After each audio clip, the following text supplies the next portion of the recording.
Good evening, ladies and gents, and welcome back to this week's GKP Live. I hope everybody's good and had a good week up to press. Usual thing, we will be right back after this.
Welcome back, Nels. Welcome back, everyone. Thank you very much for joining us. Colin, I removed your message there, mate, because there is neither a need nor the place. This is about koi and about nothing. I am not going to have any of the old usual stuff that gets people fired up and disagreements over unnecessary things. I know it's voting day, but I am not a politician. I do not want to preach. I do not want anybody else preaching because it's always a taboo subject.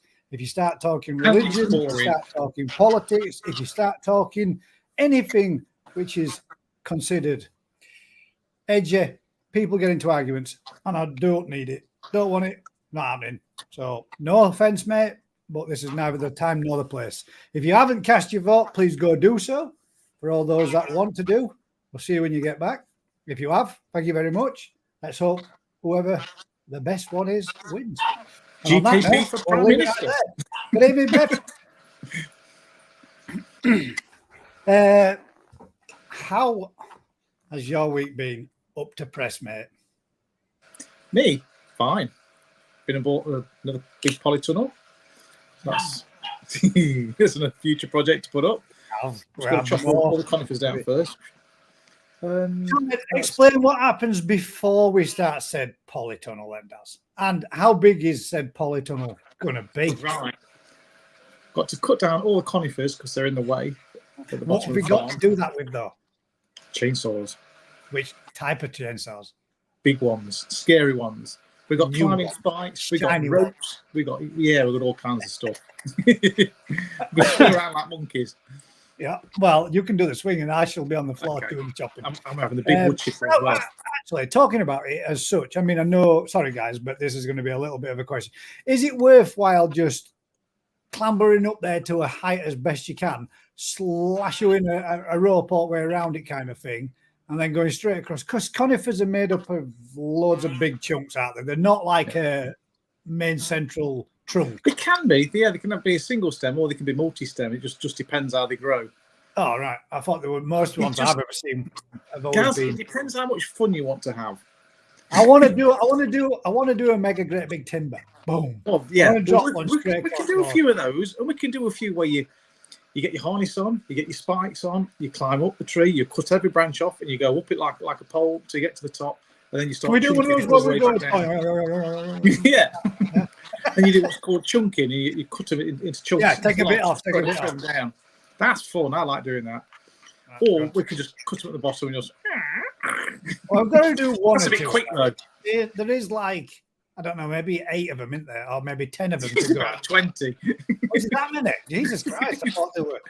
No, there's a lot of trees. Like real big widens that you just pruned over. Each end tree, the trunks are a good 18 inches across. So yeah, they make a fair few logs. So Vicky, if you want some logs for your fire, you're welcome to them. This is about koi. We will be chopping down said tree to make room for polytunnels to grow koi in. That's the idea, anyway. That's the idea. So we were going to be going and having a trip down to New Forest this weekend, but we've had to reschedule for a future time. Just things all ended up getting in and mixed up, and so it wasn't convenient. To make it more suitable for everybody, we're going to go down at a later date, but it's left us with a little bit of what we're going to do. We've all planned a weekend, and now we've not really got much more we can do. So what we are going to do is we've decided that we're going to go. Well, no, let's start as I touched on last week when we came home from the BKKS. Daz's mum is more keen to get this Daz's koi farm going than Daz. And if you see or you find or you come across another polytunnel, get it. Well, Vicky managed to find one. What am I right in saying, Daz? I mentioned it to Vicky, and 5 minutes later, she got one. It was one of Daz in Nottingham, just down the road, 18 minutes away. And it weren't expensive either, but it's the big stuff, innit? It's the big tubing. The big 2-inch tubing, yeah. It's 8 meters by 10 meters, which is 33 foot by 24. So that's wider than the big one. It's wider than the big one. The big one's only 20 foot. And it's got straight sides as well, the straight poles, and then the curve starts. So you get a lot more. It's a massive one, then, isn't it? It's quite impressive. You've got dead space for more pools. Yeah, exactly. Oh, yeah. So we're going tree lumbering. I don't know if it'll be this weekend or whether it'll be in the up and coming future videos, but we're going to be chopping stuff down, and we're going to make sure that we get everything caught on camera, so we can get this old fancy device that can follow us wherever we're going, so we shouldn't miss any of it. Just hope to God we don't smash that one with the camera.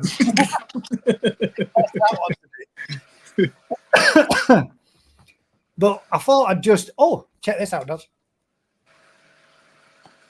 Ooh. BKKS official membership come through. It's either me. Oh no, it doesn't. I was going to say that looked a bit blurry on camera then, so maybe that card's a bit blurry, but it's not. That's it. There you go. See, ANC know the crack for the Tamasaba Daz. Yes, they've got to be kept inside. A dedicated Tamasaba tunnel. We might even have some in the mini Munga tunnel down in my quarters. Yes. Got me on section garden now. Got me on polytunnel. The ants have moved in though, haven't they, Dabs? They have, yes. I'm going to evict them shortly. I think we should nick their eggs first and feed them to the fry. Yes. In fact, we could feed the ants to the fry too, to the fish too. Yeah. I'm sure they'd eat them. They're pretty ravenous.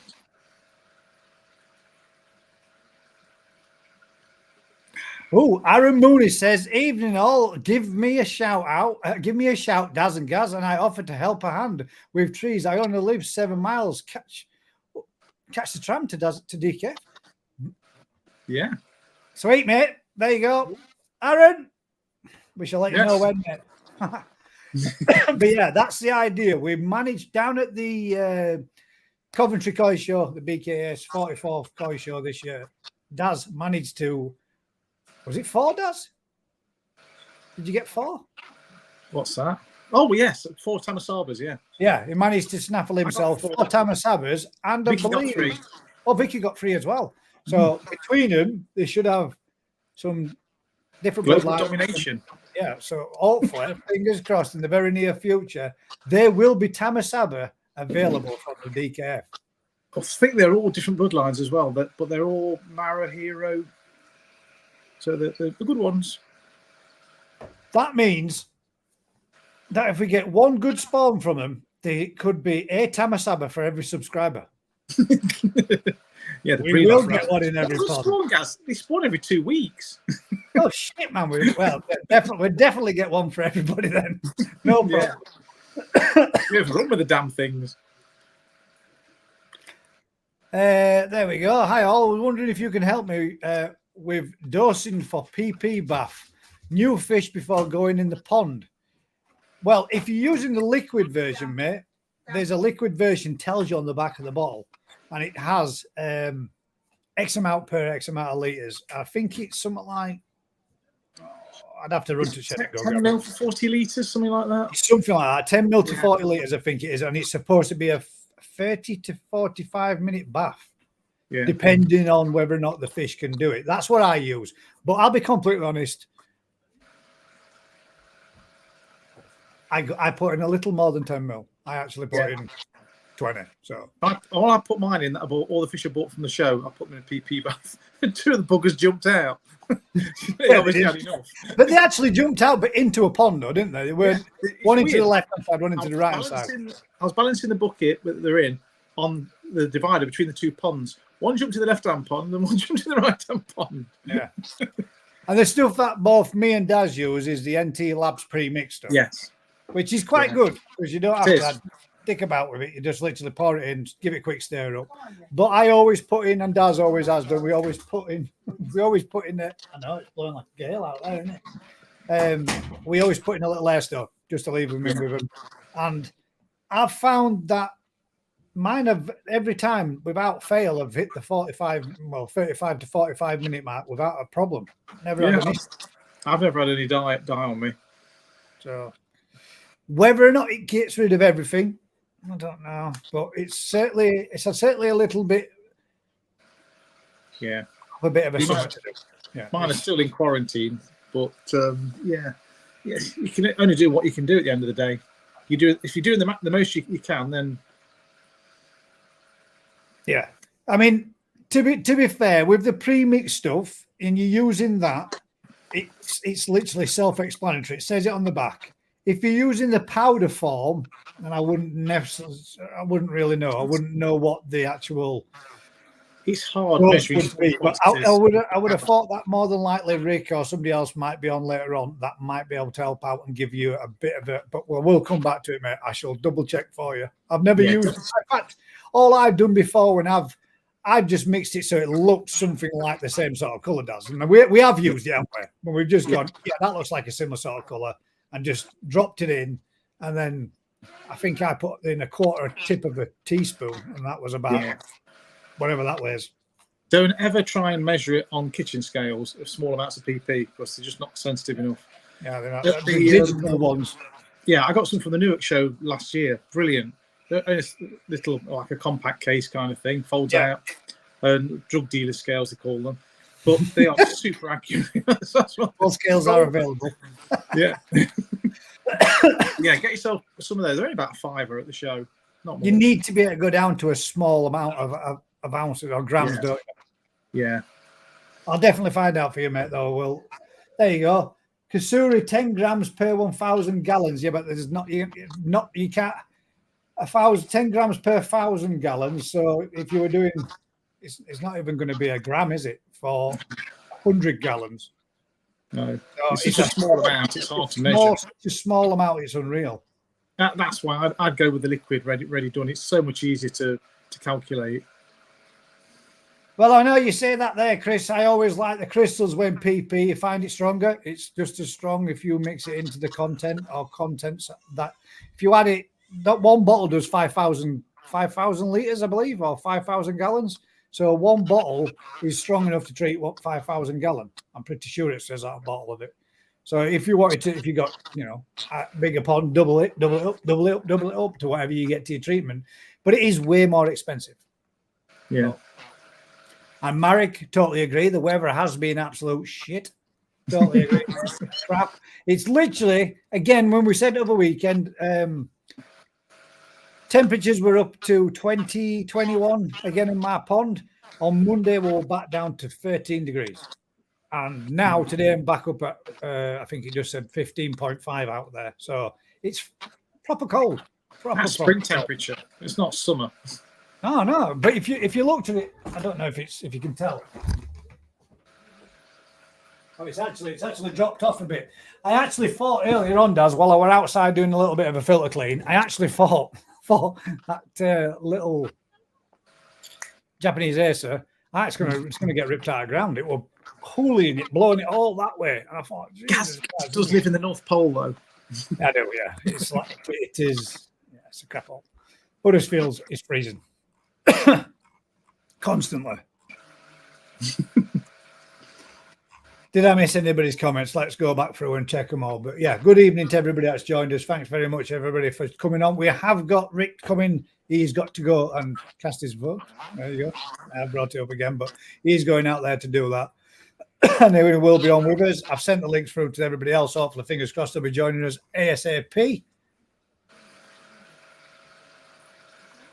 Come on, Chris. The crystal form seems to be stronger. It can't be. It's made from the same thing. It's just turned into a liquid. It's the same stuff, mate. Made into liquid form for you.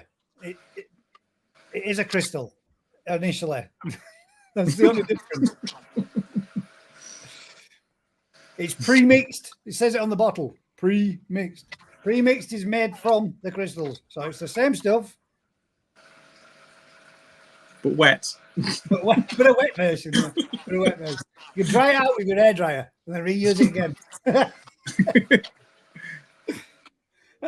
But it would be stronger. Thank you very much, Koi Events. I appreciate it. And Morbi, I'm going to say that right. Daz, come on. What's that? Morbiz? I don't know. I can't see what we're talking about, guys. I can't see the comments. Oh, do you not know how to bring? Oh, you're using your small one, aren't you? You're using your small phone. Yeah. You can't see them. We're just double checking to make sure.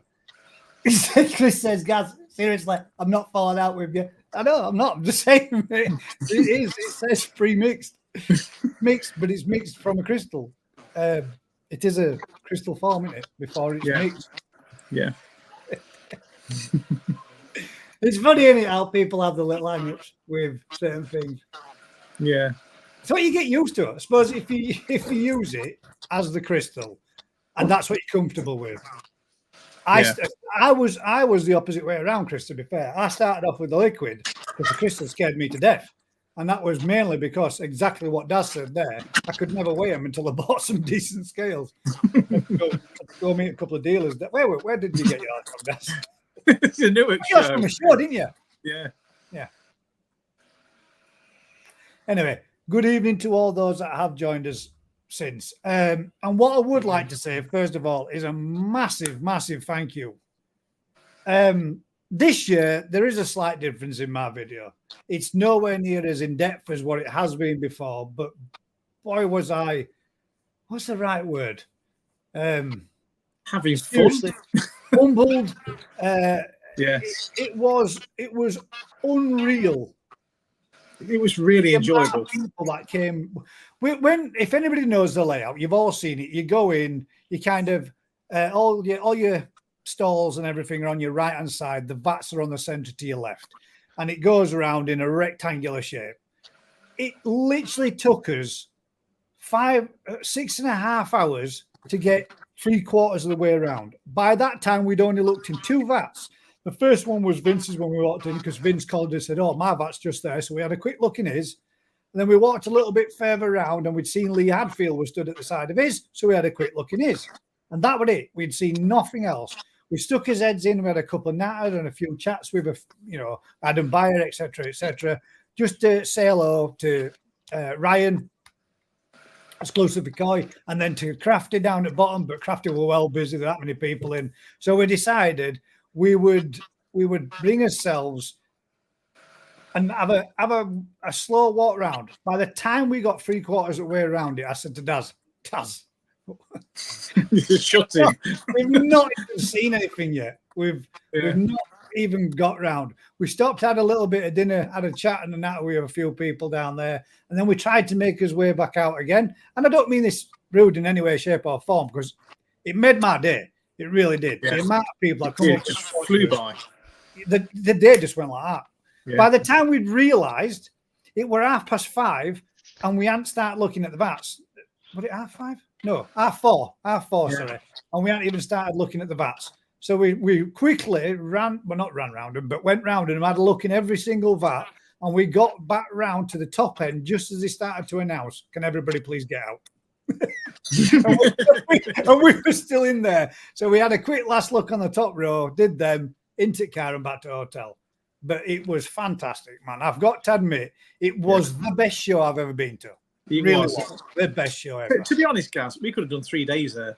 We could have done it with ease. Yeah. Saturday was absolutely red hot. We had a few belters.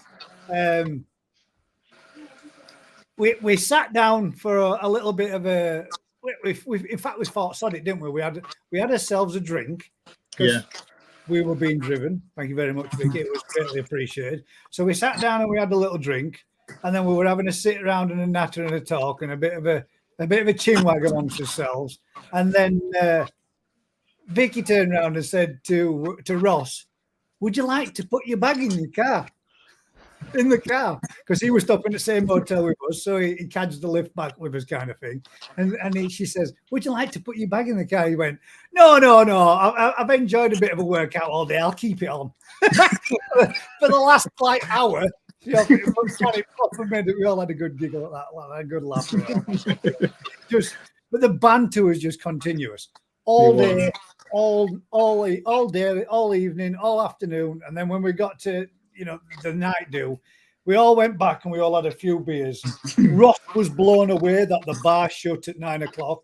So we've got an Irish fella trying to talk to a lady from somewhere like Lithuania, and she got no idea what he was saying. He got no idea what she was saying. Between them, they were trying to come up with some kind of bargain deal that they could do with each other, that they keep the bar open longer. So he kept saying, she said, no, it's like 11 o'clock. Last order is 11 o'clock. Well, what about 10 past? What about 1/4 past? What about 1/2 past? And we went on and on and on. And set an alarm for 10 to 11. So we all ran back in and got another mass order of drinks in. It was funny as hell. We had he was trying to sneak himself into ABBA. Actually managed to sneak himself into ABBA as well. Yeah. And got Alan with some women there. Then they bought him a free pint because their auntie was Irish too. So he came out with 2 lots of drinks and I got a big tray full. Funny. It was brilliant, man. Absolutely. One of the best events I think we've definitely been. I'd do that every weekend if I could. I would, mate. I mean, it was, but it weren't just me. That there were, people coming to talk to me, Daz and Vicky, but we'd people queuing in the end, like stood there queuing to talk to us. And it's crazy. Yeah. Blows your mind, man. You're all mad. Yeah. People saying, "I watch you on TV every week." I'm thinking, "No, you don't watch me on TV." No, I definitely do. You're on my TV and living room, big TV. And all that. Yeah, but it's on YouTube. No, we don't watch TV. It was proper good. It was the atmosphere. I think the atmosphere was banging, wasn't it? It was, yeah. Best one I've ever had. Everybody had good chats. Everybody were having a good natter, but there was definitely a lot more people there on the day one on Saturday what there was on the Sunday. There was good foot traffic on the Sunday, but nowhere near as much as what there was. You know, you were bumping shoulder to shoulder people at certain areas at certain points with it. It was. And the absolute icing on the cake was Vince winning his trophies. It was for me anyway. I'm going to do the same there, Simon. No disrespect, mate, but I'm taking your comment out. I don't want any all. I don't want. We're not here to talk politics. We're not here to do all that kind of shit. We're here to talk about Koi. If you want to talk politics, feel free to go join another channel that's talking politics. But this is about Koi, and I would like it to remain so. And just because some people are going to get upset with others about what, who, what, where, when, and I don't want any of that coming into it. It's the kind of worms that in it if you take the lid off that. Exactly. Yeah. Somebody will always take offence. You can, Aaron. What one person would have done or wouldn't I wasn't interrupting nothing there. Good evening, bud. Sorry, mate. I should Sorry, don't worry. But I honestly didn't. I've never enjoyed a show as much as that ever. Yeah. I think it did help a lot because I got to talk to a lot of people, and we got to have a natter and a chatting about. But we all picked the fish that we thought were going to be GC, didn't we? And we were all right, which was mind you, those fish blew us out of the water. It was kind of obvious, but one hell of a fish. Yeah. But it was a wicked evening, a wicked weekend. Really was a brilliant weekend. Do you think? I tried to do a live on way back. I think I really do wish people had turned around and said, Gaz, we can't hear you. This sounds to be a real quiet volume, and not just saying, Gaz, we can't hear you. Because I realised it was coming through the inside of Vicky's car system because we were playing some music from my phone, and I forgot to disconnect it. So went live, and you were trying to get picked up with the volume all the way back. So until we actually got somewhere pulled up for fuel, it wasn't really possible to hear what we were saying. So I apologise for that. I didn't even notice it was the case. Technology. It was worse than a WhatsApp call, Gaz. It was shocking, wasn't it? DT's not gone anywhere, mate. He's got a bit of personal shit going on, so he's processing through it how he needs to process it, and it is what it is. Not my place to say any more than that, but he knows where we are and he knows where everybody else is. He's just got a bit of shit going on, mate. But there you go. That's the one. Did I miss anybody else's? Hey, guys, Daz, Aaron, and chat. Thank you very much. Dr. Kempo, hope you're good. Mr. Tate, good evening, sir.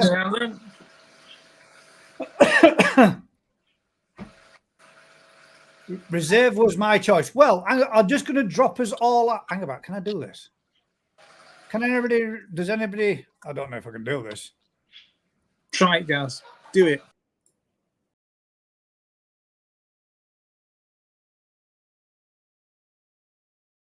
Oh, he's gone. Those fish that were in the background there, they were from the.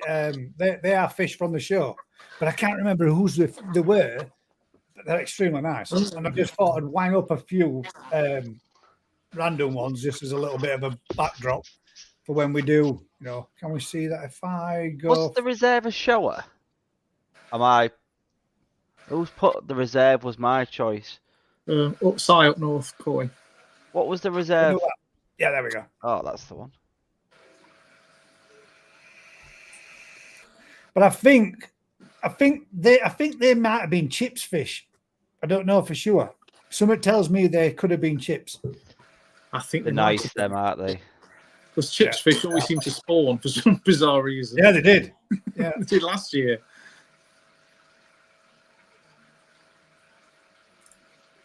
Oh, God damn it. There we go. We're back to as we were. But yeah, I just thought I'd put in a few different bits and bats. But I was trying to see if we could get a few more to upload, but I've got them in different formats. I need to convert them into different ones to use them and show people what they were. But yeah. Reserve was a Sankey. The reserve was a Sanka. There was some what I liked about the show more this time than anything else was there were a lot of smaller fish. I mean, every time we've been before, there's been a hell of a lot of big fish, you know. And I think the biggest fish on the actual scene, and Alan might tell me and correct me if I'm wrong. I think the biggest was 98 cm. I'm pretty sure it was 98. But It was. that's a big fish, don't get me wrong. But Yeah. when we've seen that chag before last year, and it was 120, was it? well, it was 100 plus, wasn't it? Yeah. That would have goddamn 98, goddamn. And that was my guess as well when blokes said, how big is it? I said 98 cm. Biggest fish. Not Come on, competitive Dad, at you've all. got to go. It was a perfect, and you went fluky guess. Did you know on your live last week and you denied being competitive? Yeah, that was a lie. I don't know nothing about I'm not competitive at all. I don't know where you keep getting it from. 98 cm there, Mr. Tate. Yes, thank you very much. And was that I'm pretty sure that was the Makashiogon, wasn't it? That was a massive fish. That I think it was, yeah. That was a monster. I have got a picture of it, but don't know. That one is the Makashiogon there. Yeah. But there's a GC there. There's a grand champion, because that VAT took 4 awards for free fish. Yeah. Which is, that's how to do it, isn't it? That's how you do a bit of show. Take 4 awards with free fish.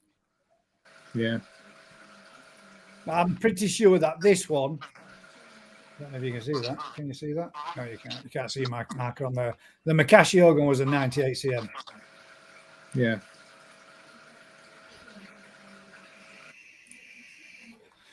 But yeah, I did ask Nikki after that if we can just fill a pond just full of Kahakos. Honestly, after seeing them all there, I literally would have a pond full of them, and I got told no. Good evening, gents. Evening. Good evening, Sid. How are you doing? You were there, Lee. What did you reckon to it? Let's get some other people's opinions. Daz and Aaron, what I mean, you can sit here and listen to me, Chel, but I could talk about that weekend all week as soon as I could. It was brilliant. But for you, Daz, I know last year we had a lot of people approach us, but you definitely had a lot more people approaching you this year as well, didn't you? Yeah. Yeah. The thing for me, I mean, I just thoroughly enjoyed it. I was absolutely buzzing. I'm still buzzing from it. But that could have had something to do with the amount of meds you were taking as well, though. The meds and the alcohol, yeah. Please do tell them about your little wandering, your little wanderer. I'll let you do that, Gaz. I can't remember it anyway. Was I even there? Well, I'm not so sure where you were at that point. I think I was on another planet. But yeah, the thing that really, that I really enjoyed, and it kind of touched me, was Vince's wins. For someone who's never showed a fish before, to win so many awards with British fish as well. I mean, that for me, that was fantastic. Really was. Yeah. And hats off to both of you, Ricky and Vince. Well done, lads. Yeah, it did make a buzz, didn't it, for everybody? Yeah. I mean, I think I've never seen anyone so excited as Vince. My God, mean, yeah, it was pretty exciting. I was getting choked up. I thought, God. But I think, as you said though, Daz, and this is not knocking anybody's fish at all. There was a lot of smaller fish stock in the show this year than any other show that I think I've ever seen before, which is, and a lot of people that were taking part for the first time. There was one bit of an interview that I did with one guy, and a young lad outside of him, literally the next fight over, that said, you know, this isn't my, this wasn't my first rodeo or anything like that, but he'd got some very big fish. You know, there were 70, 80 cm pluses. But then the guy next to him had got some, you know, 40s, 30s, and maybe 60 cm has been the biggest. His first ever show, and took 2 places as well, which is really good. I mean, that tiny little Ginrin. It was under Kawari Mono, but I'm not 100% sure. But it mustn't have been much more than that in size. Yeah. And that took best in its size. Yeah. In its class, which is... It was a real leveler, though, Gaz. It just shows that you don't have to have thousands of pounds worth of fish to enter the show. Yeah. Do you know what I thought of that is? Do you know normally when you see people entering the show, they have got ponds that are probably worth as much as my house. Yeah, exactly. Yeah, with the collections and the ponds easily. As in the koi, the pond, the showers, the big. They are unbelievable to look at, and that's why a lot of people watch them on YouTube. Now that will never ever be within my budget. But it was amazing to see someone, I'm not knocking Vince's pond by saying it, someone with a normal pond be able to go there with the koi he's got and take home stuff. That is like, for me, that is breaking barriers down for showing to prove that anybody can do it. Inspirational to the point where you could think, you know what? I'm not saying for a minute that I would get anything, but I've certainly got some that I would be interested in taking and having a go with, especially some that I've got planned to come for the future and no more, as in there are some more fish going to be going in my pond, but there are some fish going to be coming out, and the ones that are of a lesser grade I'm going to give to my dad, because my dad has lost equally as well, maybe not as many as I did, but he's certainly lost 6 or 7, so he really does need something to, you know, keep his interest. And I thought I'll give him them, and if I replace them with some slightly better ones, then I can get some slightly better fish, and I definitely might have a couple more then that I can take and have a go myself. And it did just it was kind of inspiring to think, you know, I might only get a second or a third or a fourth or whatever, you know, whatever they go down to. But that's the buzz from it all. I was thinking, could Micah Haku do well in this? But then I ain't got as many friends for him to take that are as good as that one is. But then it just make you think. But the thing is, Aaron, you can share a vat. We didn't know this, did we, Gaz? There you go. The adult champion cost £95 as a toe sign. Yeah. That's the difference, isn't it? Yeah. You can share a vat, can't you, Gaz? Say again, Daz. You can share a vat, can't you, as well? Yes, you can, and that was something we didn't know. So that was something me and Daz were thinking about doing. Most of our fish have been back and forth at some point or some stage. So I would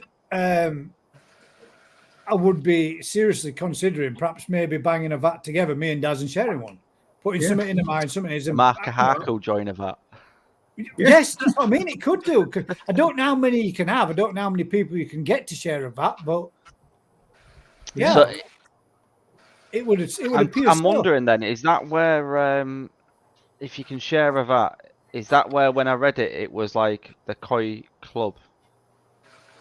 No. This is when they're a koi club. I think they're a member of the BKKS, one of their spin-off society little bits. You know, like a different section to it. Right. But I think there was 1 or 2 that actually shared as a couple, had fish in there together, and they were both showing their fish, and the 2 blokes that had their stuff in there together. Yeah, pretty sure. I mean, Alan, are we right? Are we right in saying that me and Daz, if we wanted to or chose to, we could share a vat together?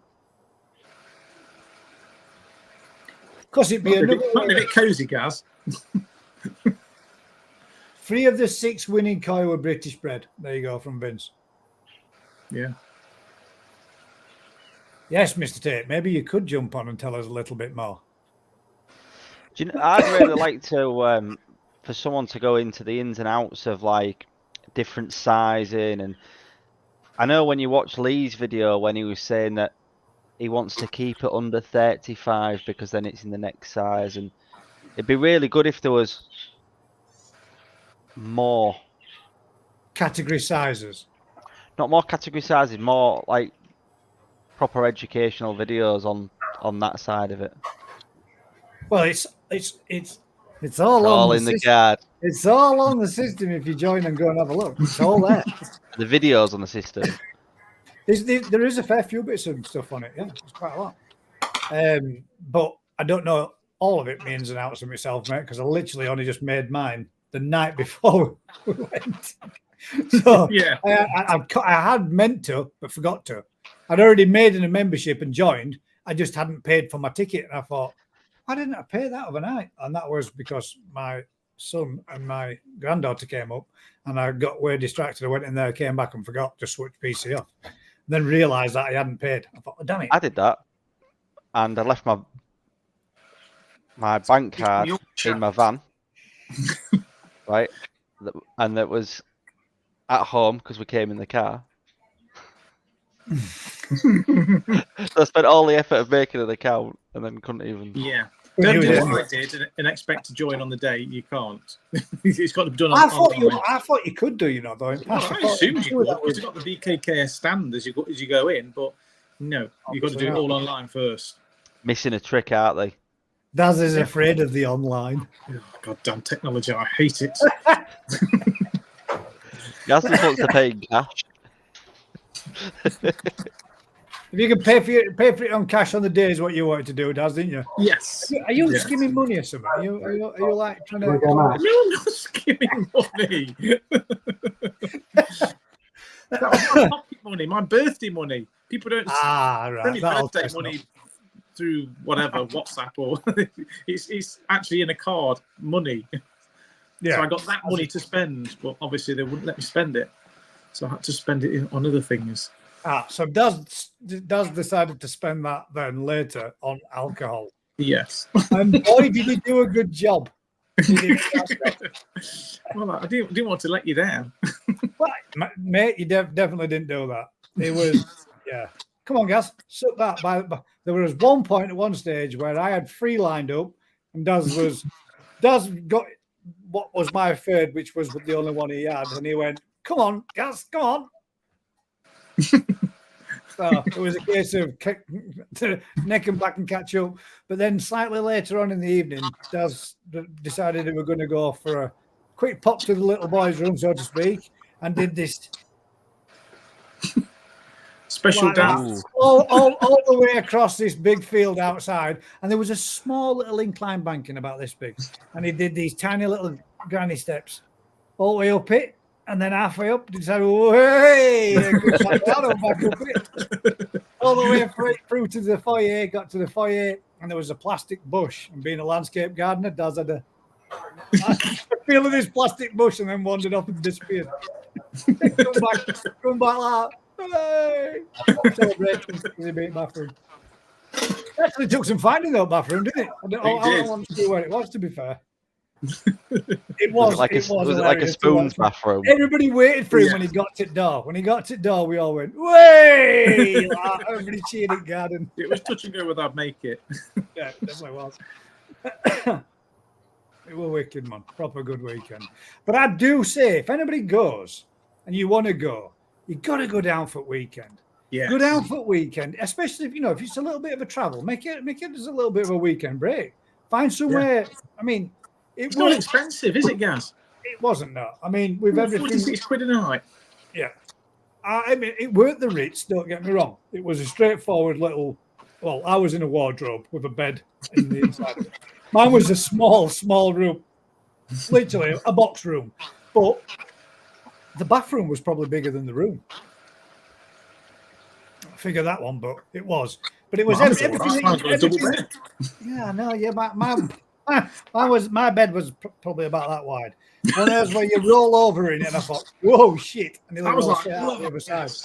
Yeah, there was no starfish. That's a proper dig room, that, isn't it? Well, actually, I walked into the bedroom and just passed out on the bed. Yeah. Daz were lucky he even got back to his room because he sent us a merry dance. He forgot his room number, so I had to go and ask the reception for his room number. They give me his room number and then said there was. Then as I was walking away, they said it's room 324A. As I was walking away, and I was like, room 324A, room 324A, and I'm thinking, keep it in your head, Gaz, because you've had a few to drink as well. Keep going. I walked down this corner. We got down one corridor, and there was there was a couple with the 2 kids, and they went down this corridor, and they were going, have you seen room 174 or something they were looking for? And I was like, man, I'm trying to remember this 324. Don't put another number in my head. So I'm going around, and I'm going, I don't know. Check out the boards here on this and then we're going down one corridor. They're coming back up this other corridor. They're coming down that other one. We're going down this one. Thinking, we're going around in circles here, and nothing's changing. The numbers are then going up from like 300s, and then it jumped from 312 to 500 and something. We got to corridor. We get all the way down this far corridor, and Dad goes, all my room's just down here. We've been walking around for like an hour and 10 minutes trying to find his room, and then he just goes, all my room's down here. He's just found this corner. Open door. Daz, get in there. Don't come out. See you later. Bye. And he literally bounced off at walls as he went in. And then starfish on his bed, John. Oh, but it was one hell of a funny night, man. It was brilliant. Yeah. But doing it that way, getting up and having a breakfast together in the morning, and then all going out to the show, then the buzz of all the awards being there, going around and having a look, nattering and talking again with everybody else. And I literally run out of time again to go around. I only got to 25th VAT. And by that time, there were vehicles driving outside of me. I'm They're thinking, emptying the vats. shit, man, people's going. All the stalls were shutting down, and I never even did one single walk around any of the vats. But I thought at the end of the day, this is probably the first time out of all the shows that I've been to where I've literally enjoyed it for what it was or what it is. And I knew that everybody else were going to be putting the content out. So it wasn't like nobody were going to get to see it. It was only going to be me repeating exactly the same thing. So I did the full award ceremony, let everybody see that. And then, yeah, we made his way home, didn't we, Daz? That were it? Yeah. Belting Yeah. week. Were And a your, massive thanks for everybody come up. were your first time national this year then, Gaz? Or have you been before? No, that's my third time, mate. Third time. Yeah, that's the third time I've been. Good evening, Claudia. How you doing, bud? Are you well? But yeah, that's the third one I've been. That's where my Benny Ginger came from when Ted was born. So 2 years ago, I got my Benny Ginger from down there. I got a nice little gin shower. Gin shower. Yeah, that was lovely. The bargain price as well. Yeah. I wouldn't say that my Benny Ginger was a bargain price, but it was different to anything I'd ever seen before. So I just thought, shit to it, I'm having that fish. It's mint. Yeah. Yeah, the I don't need a pin mic, mate. What I needed to do was unplug my telephone from the car microphone, because the car microphone is kind of like underneath the dash for some reason, not up here where you'd expect it to be. So the sound was shit on the live coming back, and that was the reason why I was connected to the in-car microphone system. So yeah, I didn't know when I pulled the cable out. I thought that would disconnect me from it, but it didn't. Apart from recovering from spine surgery, so off sick at the moment. Shane, what you been up to? I'll tell you tomorrow, mate. Can't do it obviously now, unless you want to come on and tell us all about it. But that's not really car related, or goldfish, as you like to put it. Hope you're all right, mate. I shall give you a call tomorrow. That doesn't sound good, does it? Spine injury. Spine surgery. I know to You have to have an X-ray to see if there were any work in you. I know to a more busy Saturday than it were Sunday, weren't it? So. Say again. I noticed Saturday were more busier than Sunday, weren't it? Yeah, Yeah, well, definitely. yeah, double. I would have said there were double the amount of people I there. expected a better turnout Sunday, but the fact it's a bit quiet. I think the weather played a part in it though, because it was a bit rainy Sunday, wasn't it? Yeah, it was.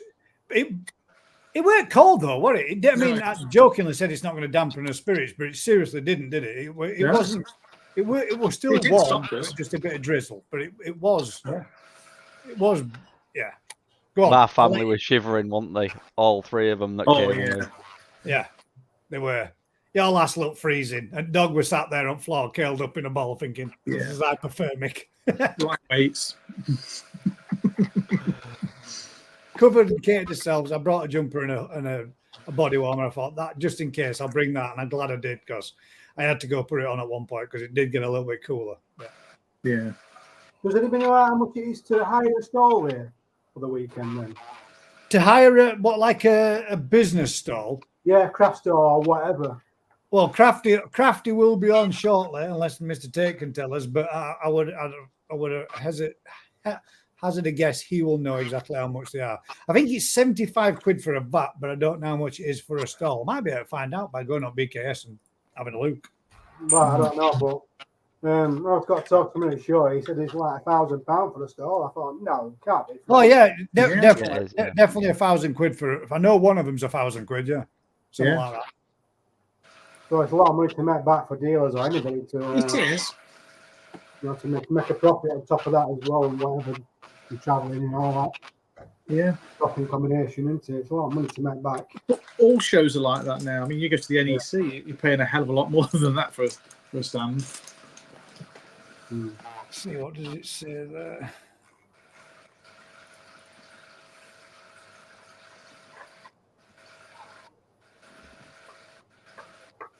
I'm guessing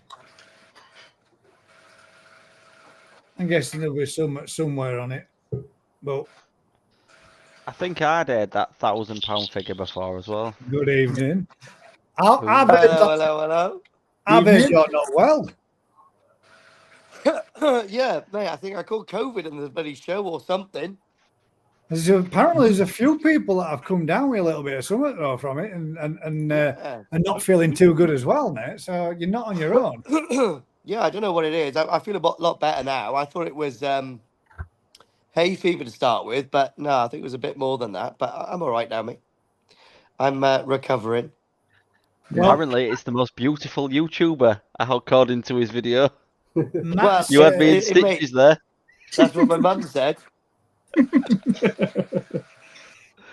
Matt Leo's from probably actually Howie the best Coy, looking one. he's badly as well.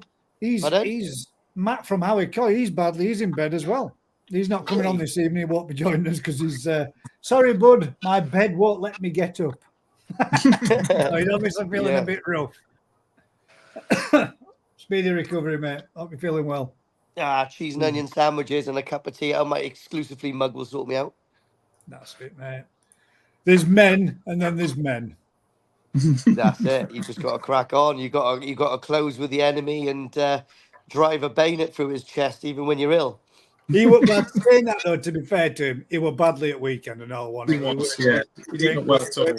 He's got I think a bit of a tummy trouble as well. So we're having a bit of a feeling like crap about that one too. So it was a case of it was delicate, and that wasn't from the drink. It was in a lot of discomfort, but yeah, some of that he's had for a long while. A bit. Hopefully, speedy recovery, Matt. Hope you're feeling better. Look at that. That's a nice Bendigo. Who bought that? Philip King bought this koi at the weekend show. Ooh, wow. I'm just going to show that because that's mint. Look at that. Wow. That is a very nice Bendigo. It's a big one and all. That's that's 50 cm-ish, isn't it? Yeah, 10. Aka Hajiro. Yeah. With the white on the fins. That's nice, that. Anyway. And that was bought from the show. I didn't see. That's what he bought from the show, yeah. Philip King's just said I bought this from the show this weekend. Whose vat was that in? No, that's not a show fish, I don't think. No, I'm saying, but like whose dealer? I suppose it could be. I mean, whose dealers was that in? Because that's a big fish for a... Saying that though, Gaz, there was some prices on the dealers' vats at the end.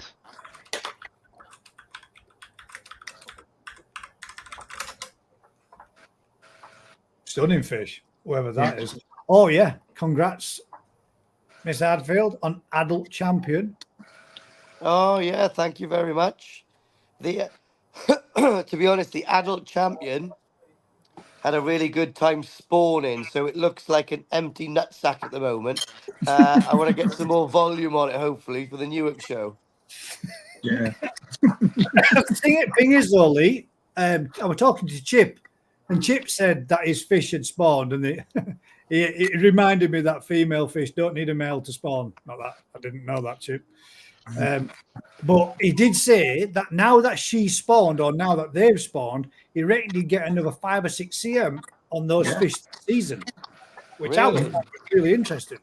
Yeah. It's really So good. if you want your fish to do some growing between a show Let them spawn. or shows, see, getting some for the next, season kind of thing, getting an Yeah. extra 6 to 7 cm on them because they've spawned. He reckoned it was easily doable. Yeah. That's interesting. Yeah. Yeah. I had 3 fish that spawned. It was the NND Sankey, the Kawaka that got adult champion, and also the Ginnerin Shiro. Nice. Yeah. Quinnicoy the fish was from. Yeah. The Benigoi, I saw a nice Benigoi in Quenny. They got a Deutz Ginrin Benigoi. That was nice. Yeah. Well, that one's a banger as well. Very much so. Yeah.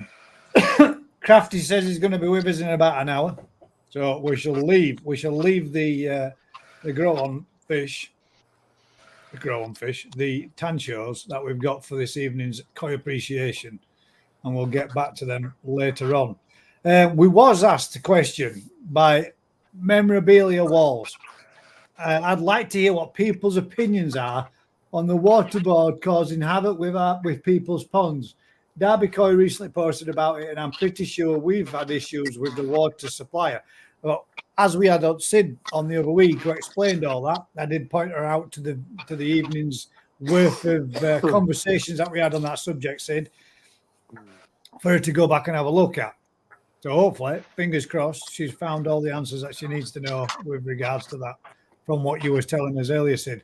But when we had you on last time, we did actually get to the point of asking a question about the use of PP or salt baths. And you were going to give us an answer just about the time when we lost you and you disconnected. Yeah, sorry about that. My broadband is normally pretty good, but that week it was up and down like what goes up and down a lot. And it finally cut out for a couple of hours. I thought there must have been some issue because you sat there this evening. Perfect. You've not glitched once. Yeah, it's normally very reliable anyway. Potassium permanganate versus salt. Neither would provide a good method of guaranteeing there was no parasites or infections brought into the pond. The only proper way to do it is heat ramping, or if you don't have heat ramp facilities, only buying from a dealer who will guarantee that their koi are heat ramped. Sorry if that annoys a lot of koi dealers, because some people say it's unnecessary because it just stresses the fish. But then that's the whole point. If you want to reveal a disease like KHV, KHV won't become prominent unless the koi is stressed. Yeah. So if you get a KHV carrier in your pond, it can live there for years and years and cause no trouble.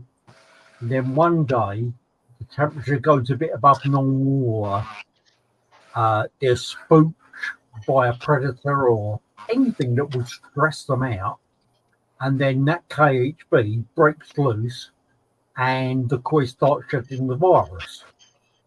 So if you're asking the question, can I guarantee my fish are clear of any diseases or parasites with potassium permanganate or salt? The answer to that is no, you can't. So it is hard to say to people you should discontinue the process because it's not revealing the major disease that is a serious problem in this country, well, worldwide almost now. But if you look on a packet of PP from Kasuri, it says it takes care of all types of parasite: trick, costia, childrenilla, and fluke. Yeah. Well, that's your 4 main ones, apart from white spot, which is brought on by stress.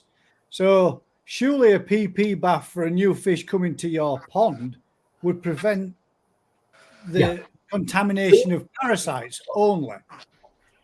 Yeah, being as PP is a cure for most parasites, if you're not going to quarantine a koi, then a PP bath is better Than nothing. than a salt bath. Yeah. But even salt to a certain degree will kill the vast majority of parasites, especially protozoa types of parasites, because the salt annihilates them Yeah, by dehydration. it won't do anything about flukes, and a salt bath is only good. It's difficult to know where to start with this. If we go right back to the beginning and recap it very quickly, salt does not kill parasites. If salt killed parasites, there'd be no parasites in the sea.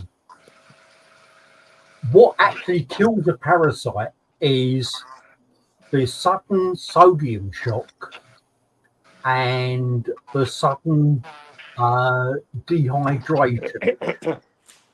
Yeah, but it has to be sudden, because if you people who say, "Oh, I keep low concentration of salt in my pond all the time," and that because parasite. No, it doesn't really, because any parasite will get used to that. And to quote some easy numbers, if you've got 0.3% in your pond, to give the koi a 0.6, to give the parasite a 0.6 jump in the salt concentration, you would need to jack it up to 0.9. Whereas if you don't have salt in your pond, you give the parasites a concentration of 0.6, you've only got to take it up to 0.6. Does that make sense to everybody? It's sort of biological maths. And a lot of people don't like biology or math. So a salt bath is quite good at curing or killing a lot of parasites. And you'd really want 0.6.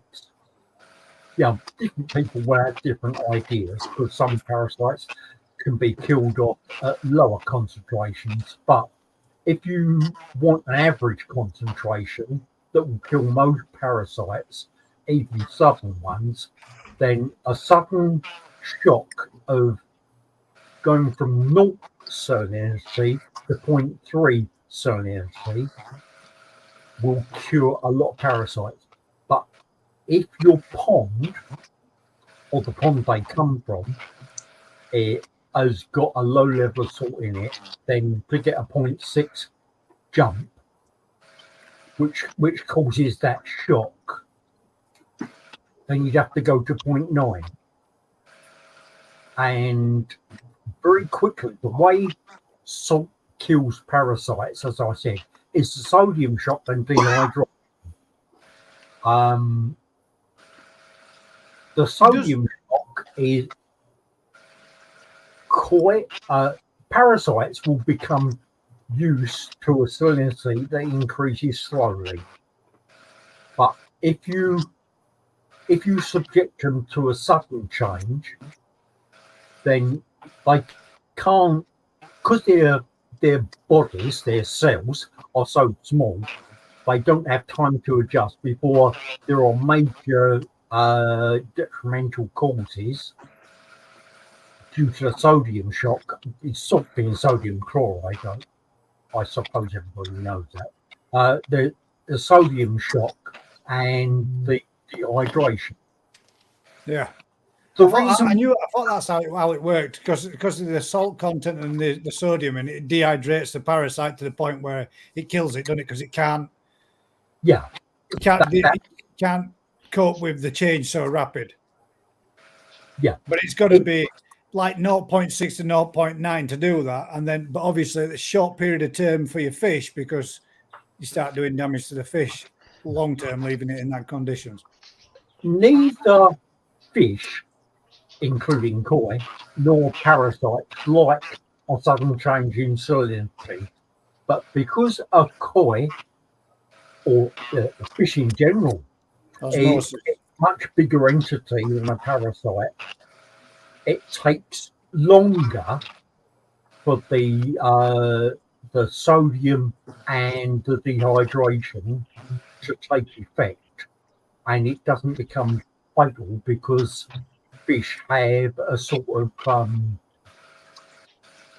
they have a sort of coping mechanism to adjust to all sorts of water characteristics. So if you put a fish in a saline bath, a salt bath, then it won't like it, which is why a fish will tend to roll over if you keep it in too high a strength and for too long. But a parasite will succumb much quicker than a fish. So you limit a salt bath to say 10 minutes, and the fish is very unhappy, but it will recover. In that 10 minutes, the parasites will have died. So, as Si's then put there, because I think you're right, Si, 100% there. I think what were the point of the suggested salt baths for stopping parasites introducing due to the osmosis shock? And the question is, which is the lesser of the two evils then when introducing fish? Which would be the best? Going with a PP bath to get rid of the parasites, or a salt bath at, let's say, 0.6 to 0.9 on introduction to remove parasites or kill off parasites? Which would be the best of the two long term?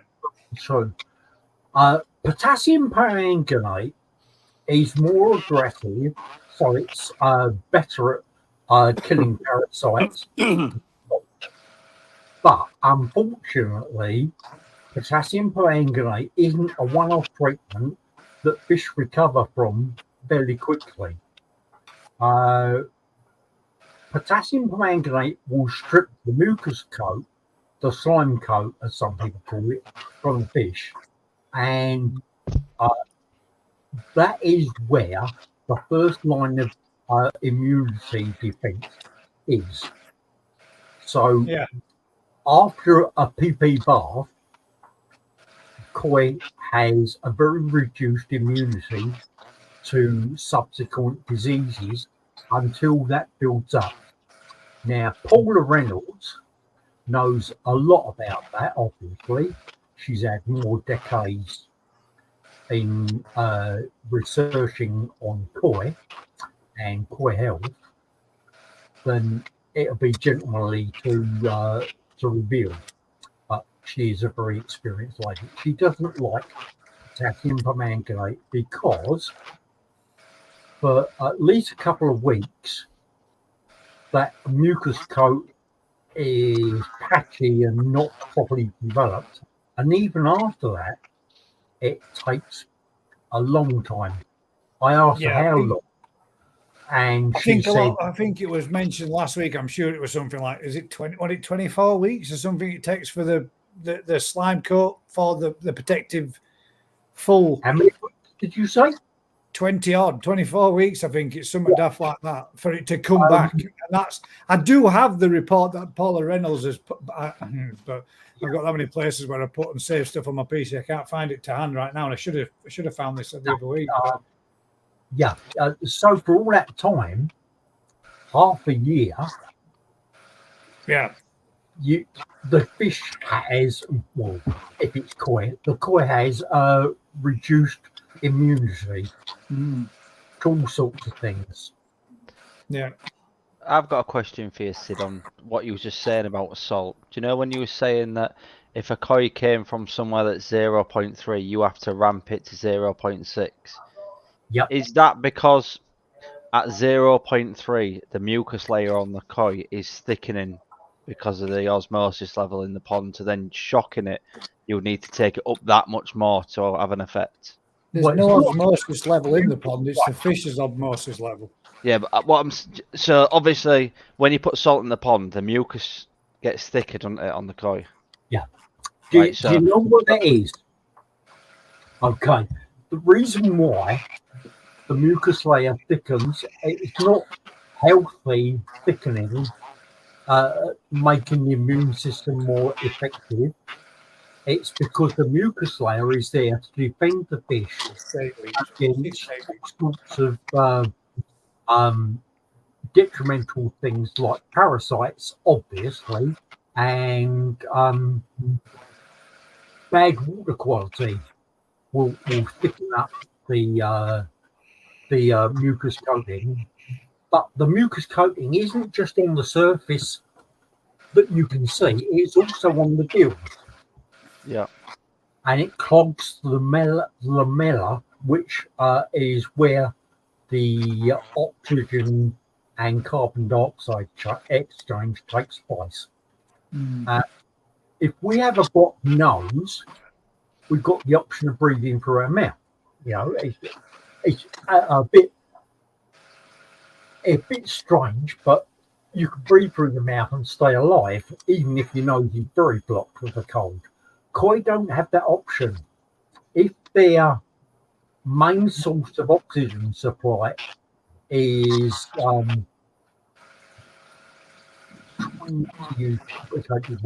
if the main source of oxygen supply is reduced because there's this coating of mucus over the gill lamella, the gill filaments, then you have to make do with the reduced oxygen supply. And I don't like salt in a pond, as you may have noticed. Two things. One, because of that. And the second, as soon as you put salt in a pond, you reduce the oxygen level. And you can't increase that oxygen level by increasing the aeration. 5 parts per million, or 5 milligrams per litre of more or less any impurity, including salt, reduces the oxygen concentration by 1 milligram per litre, 1 part per million. So if you put salt in, all the trouble you went to get highly aerated water, you've taken some of that aeration out. And obviously we're mainly interested in oxygen. So you've reduced the oxygen content by adding salt. I don't like salt in ponds. Some people do. And I argue with them on Facebook. Not many weeks go by when I don't have a major argument with someone. I don't like to argue as such, but I say these are the facts. If you want to believe them, they're true. If you don't want to believe them and do your own thing, I'm not saying you have to. I'm just saying these are the facts. You see people in Japan sticking it in by the half-ton load, don't you, though? Yeah. Not measure it, just wang it in. The quantity that I watched on one of Lee's videos of the salt being put in was unmeasurable. Yeah. The amount that was getting put in a And pond. PP, they did the same with PP. Yeah, they've got good soft water, haven't they? So they can just dump all their water and refill it back up. Not like us, we've got tap water, haven't we? On the subject of PP, I was doing a question and answer at a small koi show, and someone rushed in and said, "Quick, Sid, answer this phone call." And I said, "I'm in the middle of talking to people. Got an audience that asked questions," and he said, "Quick, this is urgent." So I apologised to the people who were listening, and the bloke on the other end was nearly in tears. His voice was breaking up. He put potassium permanganate in his pond, and immediately his koi started dying. So he phoned his friend, who was my mutual friend, who said, "I don't know, but Sid's here, I'll give you the phone." And what I said to him was, "How much have you put in?" And he said, "Oh, I don't know. I just made it nice and mold." I said, "Have you got any hydrogen peroxide or dechlorinator?" He said, "No, I don't have anything like that." Sodium thiosulfate? No. I said, "Right, get those fish out of that pond now. Don't wait. Put them on the grass and have someone watch that cats, foxes, or anything don't come and get them. Take them out of the pond because they'll have more chance of survival on the lawn than they will in the pot." That he literally did within minutes. A And he said, carp or a koi can live up to 4 hours as long as they're kept damp, breathing from out That's of the right. water. Well, these koi were within minutes of dawn. I could tell what he'd done. I didn't tell him off. Didn't bollock him for what he'd done. You know, he thought, "Oh, it's a simple chemical. I'll just bung some in. That doesn't look mauve enough. I'll bung a bit more. I'll bung a bit more. Now, that'll do. That's nice." And, oh, they're dying. And I knew his koi would be dead within minutes, but obviously they would last longer on the grass. And I said, "Do that first and phone me straight back. Literally, do it now. Don't wait. And phone me as soon as all the fish are out of the pond." He didn't come back. And the reason was I found out from our mutual friend that all his koi were dead. Within minutes. Wow. Yeah. Well, the story is on my website.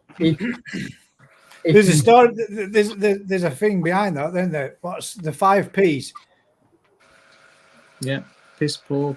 Piss poor planning prevents poor. What was it? Piss Performance. poor planning. Yeah. Poor performance. Yeah. Yeah, indeed. Yeah. Basically, if it had looked into it and done it within the guidance, they wouldn't have had an issue. Going in half cocked and just throwing anything in willy-nilly is a stupid thing for anybody to be doing. But it's one of those things, in it. Everybody learns. Some learn by experiences, some learning by educating themselves.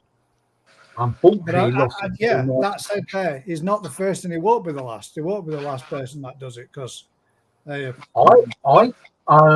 have a lot of contact. There you go. Proper preparation prevents piss poor performance. Nice one. I have a lot of contact with people in America. I do video conferences and presentations, and they love PP. They bung it in the ponds all the time.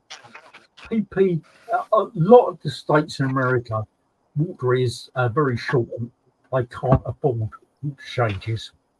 There isn't water for them to do it in many cases. So they use a low dose of potassium permanganate to freshen the water because it oxidizes loads of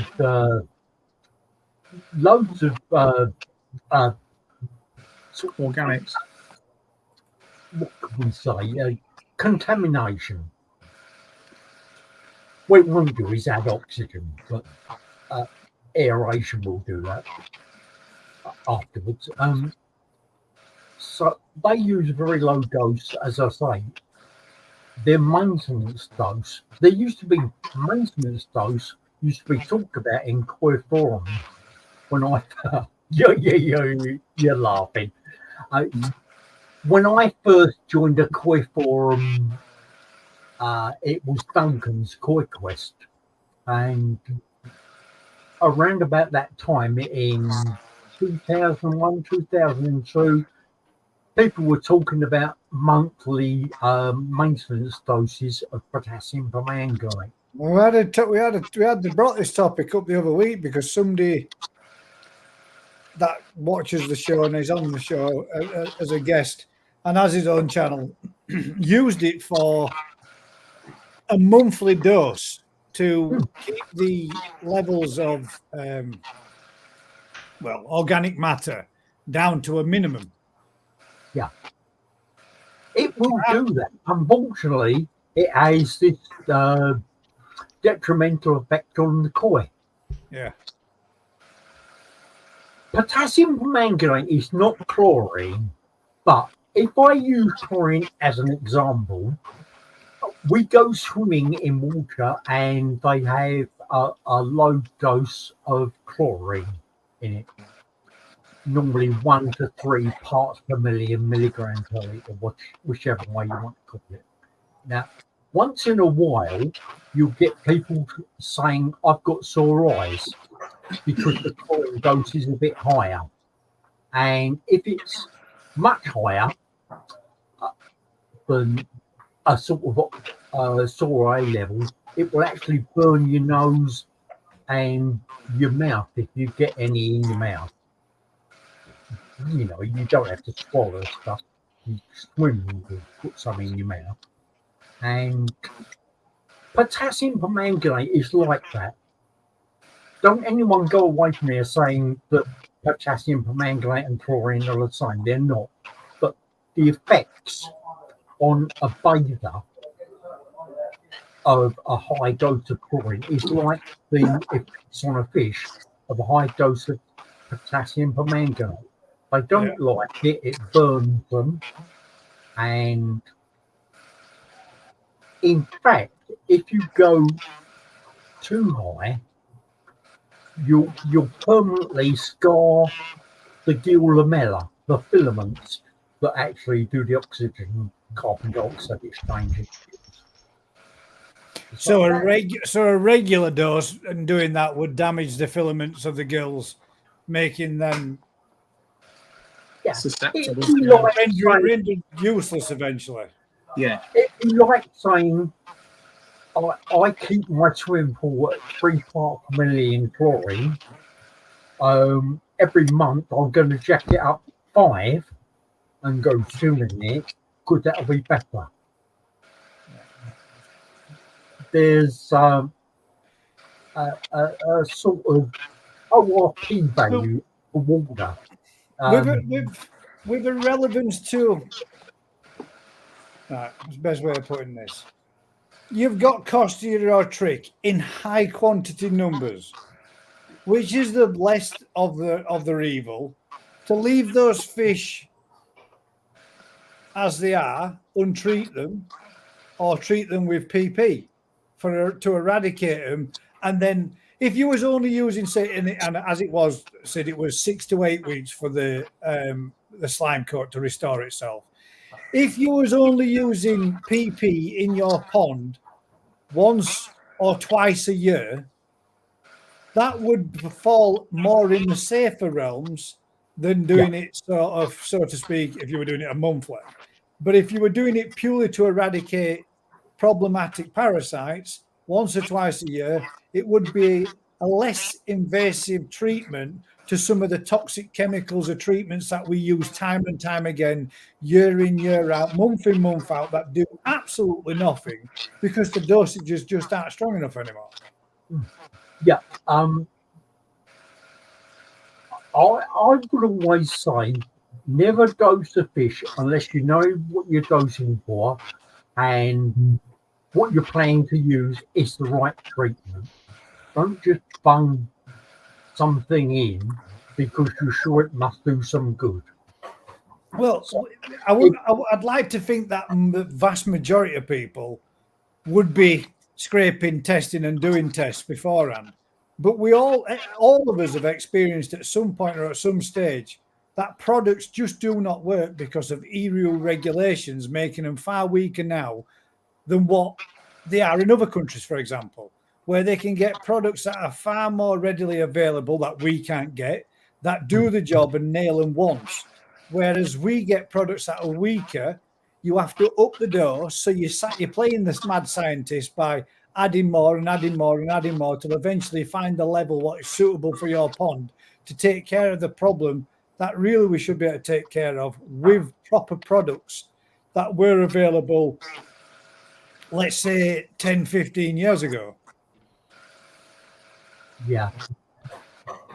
Yeah, unfortunately, there are a lot of products that the veterinarian association is no longer happy about us using, so they are banned.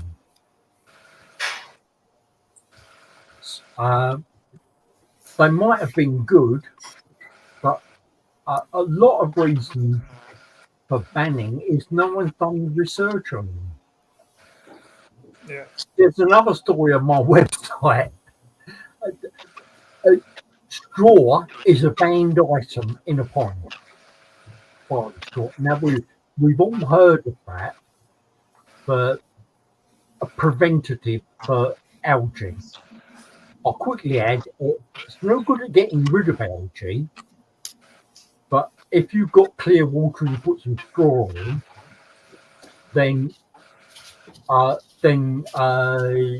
it releases a very low level of hydrogen peroxide, and that discourages algae from dividing into two. If you like, it kills the newborn baby cell as an algae cell tries to divide into two, and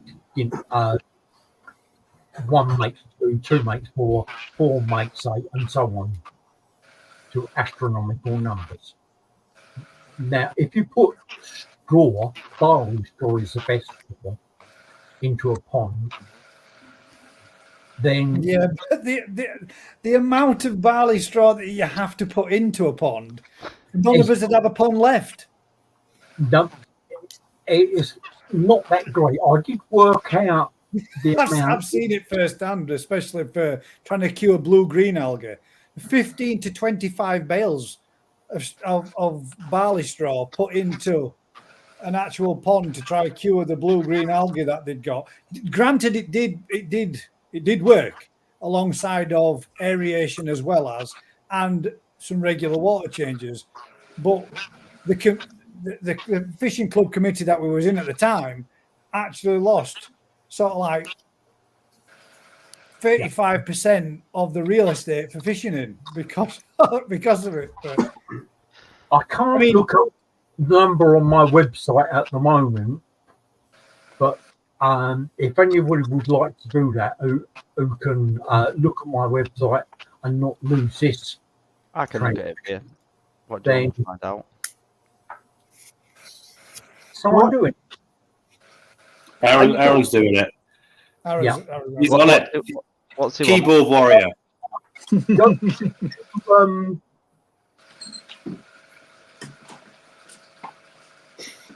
I've got to think. Well, it used to be. I'm on your website. Go on. What do we want? A point of view.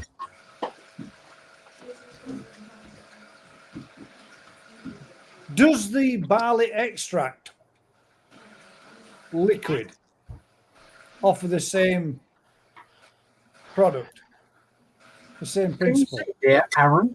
I'm looking on your website now. What am I looking for? Right, a couple of buttons down is points of view or a similar name. It's a long time since I look at my website. Food for thought, is it that? Food for thought, yeah. Yeah. Okay, click that. Is it number 2? Barley straw is a dangerous substance. Food for thought 2. Barley straw is a dangerous substance. Yep, I'm on it. That's the one. look towards the bottom of that page. That's it. Yeah, click that. Up left, Gaz. That's second tab down. That the link on the left. That's the one. That's it. Down the bottom of that page, and there's the amount I've worked out you need to use. Probably about there. That's it. Yeah, I can't read it. I'm trying to remember something I wrote in about 2011. And I've been drunk a few times since then, so I've forgotten most of it. But it's a surprisingly small amount that you need to use if you get it in there really early. But this is the thing. That's if you catch it really early.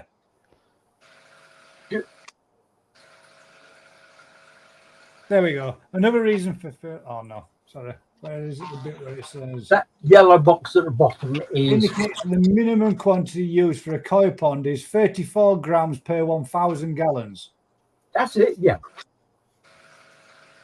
I knew it was 30 something a gram. 100 grams per 1,000 gallons. There is no upper limit. Yeah, there's no upper limit. But you would obviously want to meet the minimum amount or it wouldn't work, like any medication. Anyway, did you know that is a banned substance? You can't use barley straw under EU regulations. But we're not in the EU. Yeah.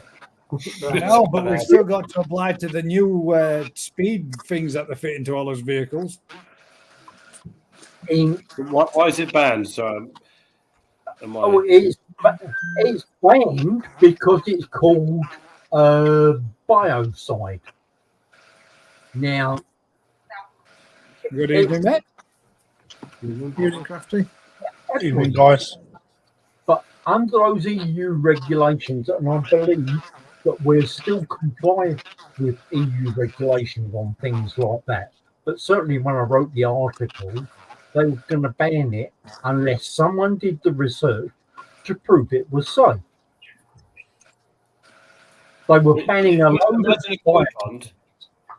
So you put it in a pond and it releases. Biocides at the time. Sorry, is someone trying to ask if you put it in a koi pond and it releases, is it hydrogen peroxide or whatever at very low levels, which kills the algae?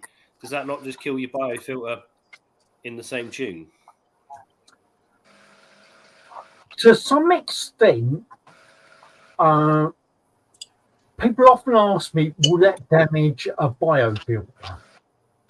And if you think the way a biofilter forms, and again, I've got a picture on my website, Aaron, if you would like to go to Koi Health, are you still on? It's Gaz, it's not me. Koi Health. Koi Health, yeah. About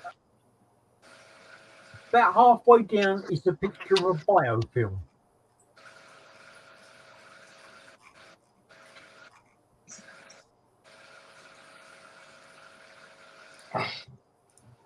No. Evening, Crafty. I'm very well, Rick. Yourself? That's it, yeah. Hanging in there.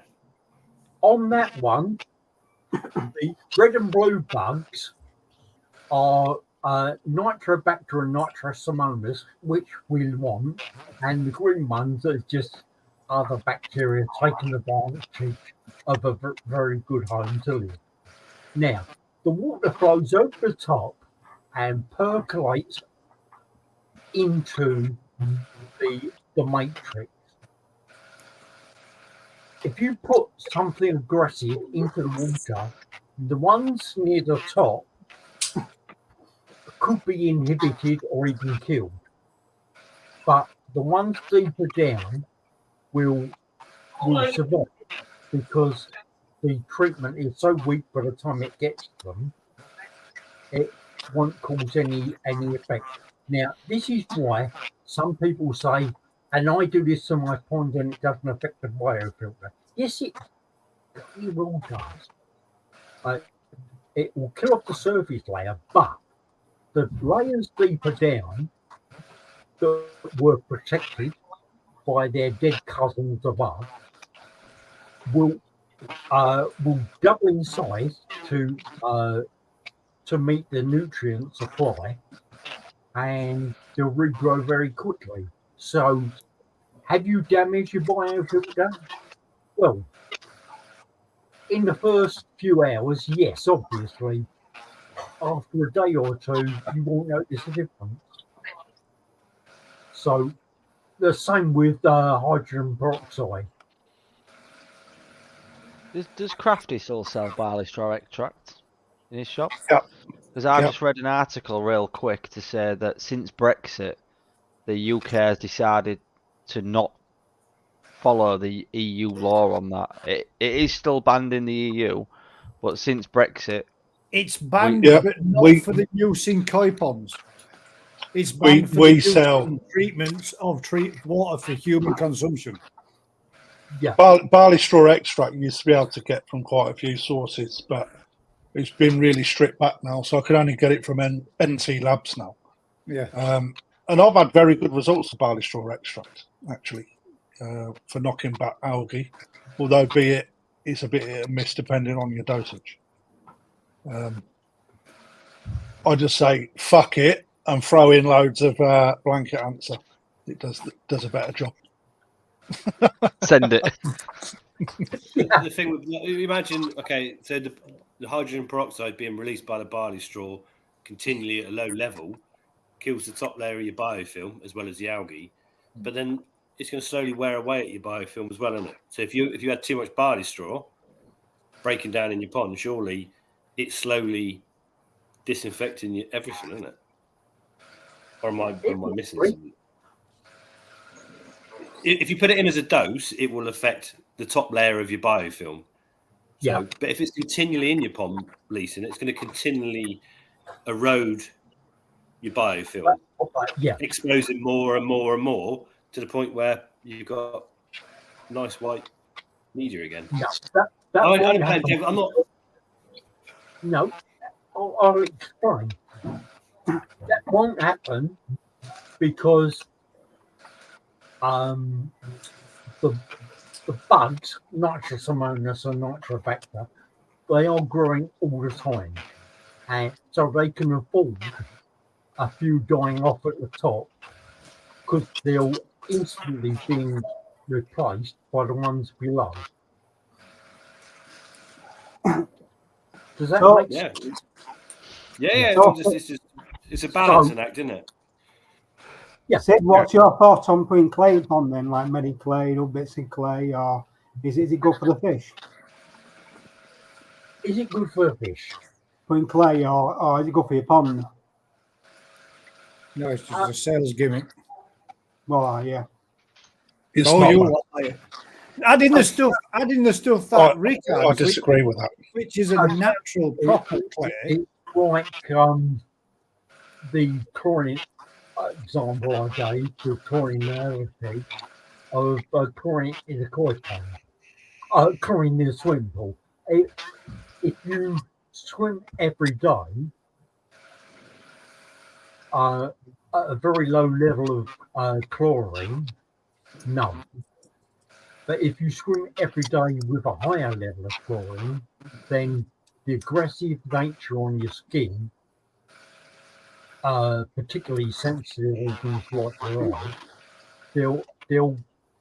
they'll be red, not because the initial level was high, but because the continual low level. And it's the same with aggressive chemicals in a koi pond. But these are aggressive chemicals. These are clays. They're supposed to be beneficial clays to help reproduce and replenish minerals and such. I think Sid misheard you. Yeah. What do you think? Well, I'll try it a bit louder then for you, Sid. What's your opinion on the use of clays like Mediclay, Bactoplus, that type of products in a koi pond? Pretty much the same as my opinion on multivitamin tablets. If you need them because there's a deficit, then they're doing you good. If you're just taking them, but you don't have a deficit of the minerals and the multivitamins that are in the tablets, it's doing no good at all. And it's the same analogy with putting clay in a koi pond. If there is something that's in the clay that's missing in the pond, then that will boost the level. But if you put clay, which has got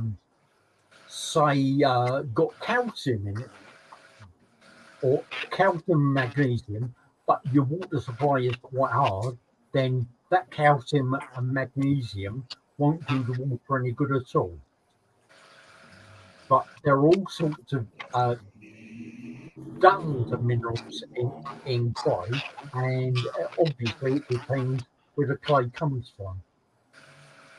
So, would you be better off doing as Rick does and adding a natural clay from a good source than a manufactured clay in a powder form? Okay, I don't know anybody who's manufacturing clay from scratch. Everybody is taking natural clay from their favourite source and grinding it up into powder. Yeah, indeed. Yeah. So to finish what I was saying, it may not do any good, but it certainly won't do any harm. Bearing in mind, beauty is in the eye of the beholder. Yeah, if you put clay in your pond and you think your fish look better, then they are. Hang about. I promised I'd do this. Promised I'd do this if this. Are you ready, Daz? This is just for you, mate. You ready, Daz?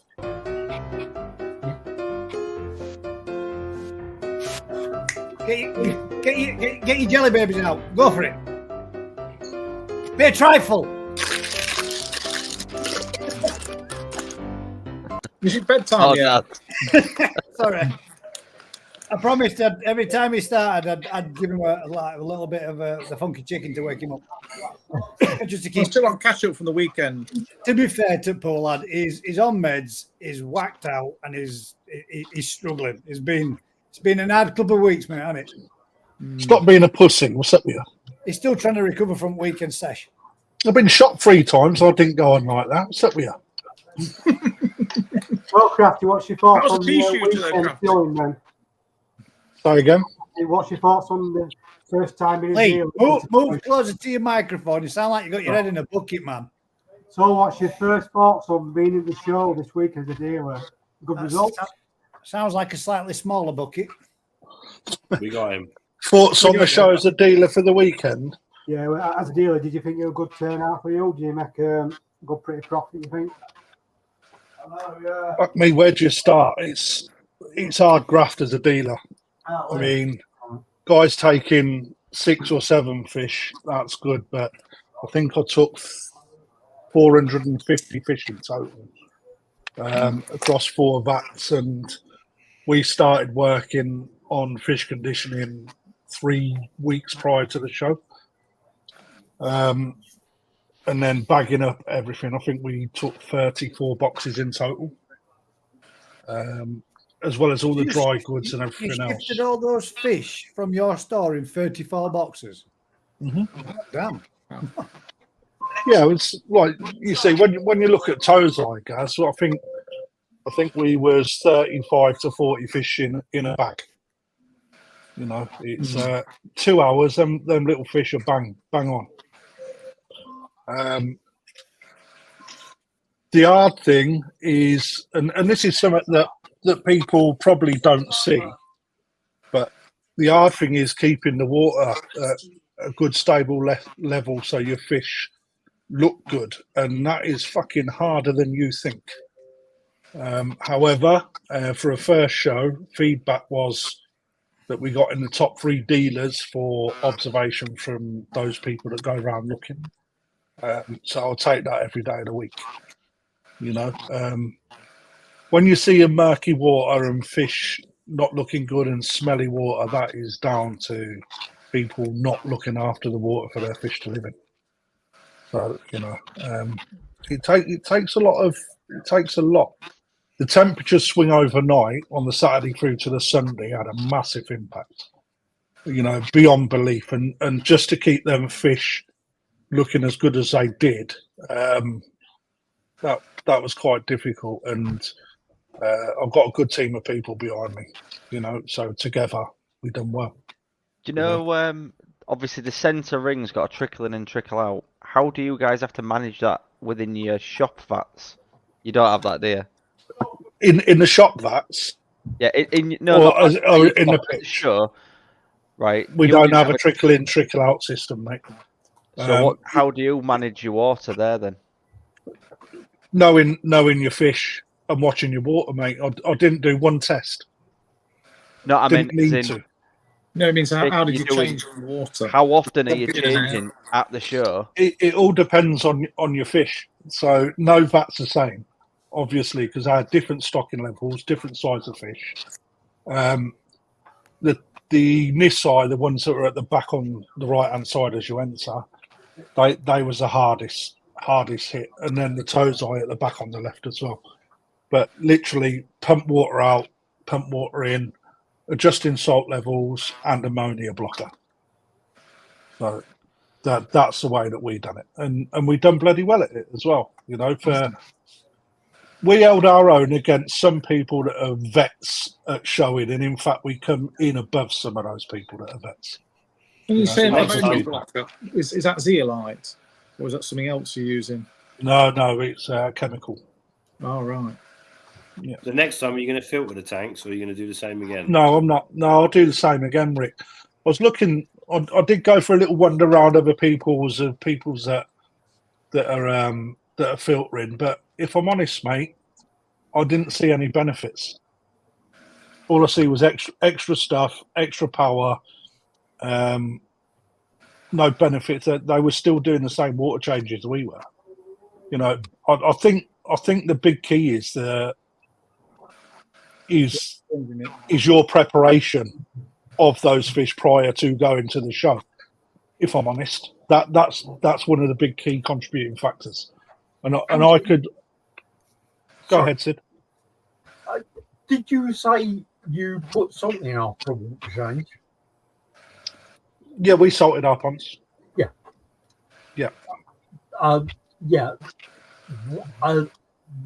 There can be a benefit in that. Whilst I'm never in favour of salt koi ponds, if you salt a vat where you've got a lot of fish and they're under stress because they're crowded and there's all these faces keep popping up over the top and then going away. It's more than that, isn't it? It's the whole shebang, from being taken off food to being bagged up, being driven, being unpacked, being into a new water source. You know, the huge stress event on them fish. It's a lot of stress. Yeah. And when I walked round, I could see who has prepped and who hasn't. It was night and day, obvious to me. Salt is good for counteracting stress. Tonic. I'll use it as a tonic. It doesn't actually de-stress a koi. What happens is, if someone burst into the room now and shout, I hate all koi keepers, here's a big knife, I'm going to kill you all, then I'd enjoy that. You've all got a split second to decide whether you're going to run away or fight him off. Just throw salt in his eyes. Now, works in blood sport. Yeah. At that moment, you're under stress, and what happens is the heart rate goes up, the blood pressure goes up, the blood supply is restricted to non-essential organs, and it's maximised to the organs that you need. Like in our It's called case, anxiety, mate. our muscles that we could use to run or to fight. With a fish, very similar processes happening.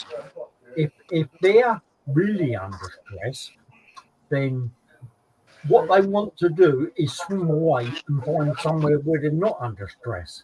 But when they're confined in a koi pond or a dealer's vat or a show vat, then they can't. So what's happening with this increased blood pressure, blood flow, heart rate, and breathing is a koi is losing minerals through its skin. Now, the main mineral to worry about is sodium. The sodium in our blood is 130 milliosmoles. Now, don't know what a milliosmole is. That's my job. It's 130 thingies. So your blood at the moment is about 130 thingies, and koi are pretty much the same. All the fish that I know are pretty much the same. Now, they die, and you will die, if your sodium level goes down to about half. 70 of these magic milli things. So, if a koi's skin is leaking sodium into zero salinity, then it's leaking at 100% of the rate. But if you increase the salinity to a third of the koi's body salinity, then it's only losing salinity at 2/3 of the rate. So why do dealers salt their koi? It's a counteract stress, mainly the loss of sodium. Totally true, man. And lots more, but I might over-explained it already. I mean, we don't salt like we did in the vats in the shop. Nowhere near. We salt when we need to, and only when we need to. You know, if you know your fish, then the observer, the trained observer, can say that needs salt, and you put some in. Is that you do? Yes, definitely, mate. Yeah, that's every day, every single day. Like Chris has said there, 100%. Certainly in the environment where you've got 600 to 800 people walking around, and out at any one time you'd 25, 30 people in your little environment, which is a confined area, heavy traffic of footsteps, people looking over, people looking in. They've all been taken out, picked up, boxed up, shipped up, packed out, and released. Those fish are going through one of their biggest stress events of probably their lives. So if you can make it easier for them by salting, it's definitely a good product and a good choice. Yeah, I think, you know, at the show, I think we held our own against what I would call the elite, the people that are well known within the industry. And actually, we done better than we targeted. I'm not going to say how much, but I heard there was a question earlier how much we paid for our pitch. How much is a pitch? How much are the pitches should you want for a business to be able to take out? Well, I paid 1,800 quid for my pitch. Yeah, well, there's a few. And different that was a 9. ranges. There's different prices based on how much frontage you take, basically. Yeah. We will go bigger next year. There you go, that's sweet. Because that's just, the thing is, that's just like one cost, though, isn't it? So you 1,800 quid for the that's just the one and only cost. 3-4 staff, and But what I'm saying is, you got obviously for you as a business, you got to take stock from your shop, which you can't sell in your shop because you're taking them to the show. Staff from the shop to do the show, so it multiplies up to it's a bigger operation. An expense. saying that though, we had a very. I mean, I managed the staff both the shop and the show, and the koi department had one of the biggest sales weekends that they've had. Because you weren't Of there. the year so far. It's like, combined, mate, we had a fucking blinder. I ain't gonna lie, you know. To be at the show though, we held our own. I think that we probably had a big turnout looking at what the shows have done in the past. Because I haven't traded there before, I've been there as a hobbyist, and looking at the size of the show, we was busy this Saturday. Probably half as busy on the Sunday. It's the busiest I've seen on a Saturday. Half as much on a Sunday, probably let down a little bit by the weather, but that said, it was still busy for a Sunday. Yeah. You know, even won a trophy. Well done. Yeah. Look at that. It's a monster. Trophy up. Yeah, it's a beast, man. So, you know, to be able to go to a show, put a big store on, have feedback that will come in the top 3 of the dealers with regards to water quality, and also take a trophy, I think it's a win for Perfect Aquatics, if I'm honest. 100%, mate. Good evening, Patrick. Hiya, Patrick. So, We call him. yeah, it was a bloody good show as well. A very good show. It was phenomenal, mate. It was a good show, mate. I mean, I did kind of spin on about it a bit at the beginning, but 100%, mate. I know we've been to a few and we've had a nat around a few, haven't they? Yeah. And Daz, all of us have been to a few, but I do honestly think that was the best one I'd ever been to. Yeah, the atmosphere on Saturday, even on Sunday, but Saturday especially, was absolutely banging. Yeah. There wasn't anything negative at all. I didn't see any negativity. I didn't see any people having any kind of, you know, issues or whatever. I didn't see a miserable face on anyone. I didn't see anybody that wasn't 100% behind it. Garen, you know, bob on. Wicked. What I want to say is, because these people get forgotten. Right? Without it, the volunteers that give a week of their life away every year to ensure that goes from strength to strength. That's right. You know, hats off to them. You know, even Alan Tate deserves a well done. I mean, that's when you see the level of the operation, they go from all of the booking. You know, I think the showground itself is around 25 grand on its own before they've even put a stake in the ground. Right, so you know, work out how much they actually do. They don't pay any of the staff. Right, it's all voluntary. And you know, the show chairman, Matty, first time he's done it, and I must admit, you know, for the first time, I think it went really well. They even changed what they do for the dealers, where they've managed to get some new vats now for showing the koi. Those vats that were made redundant from showing went to the back of each dealer. So basically, every single wet dealer got its own vat of water rather than having to share a vat, which decreases on the biosecurity issues that we see.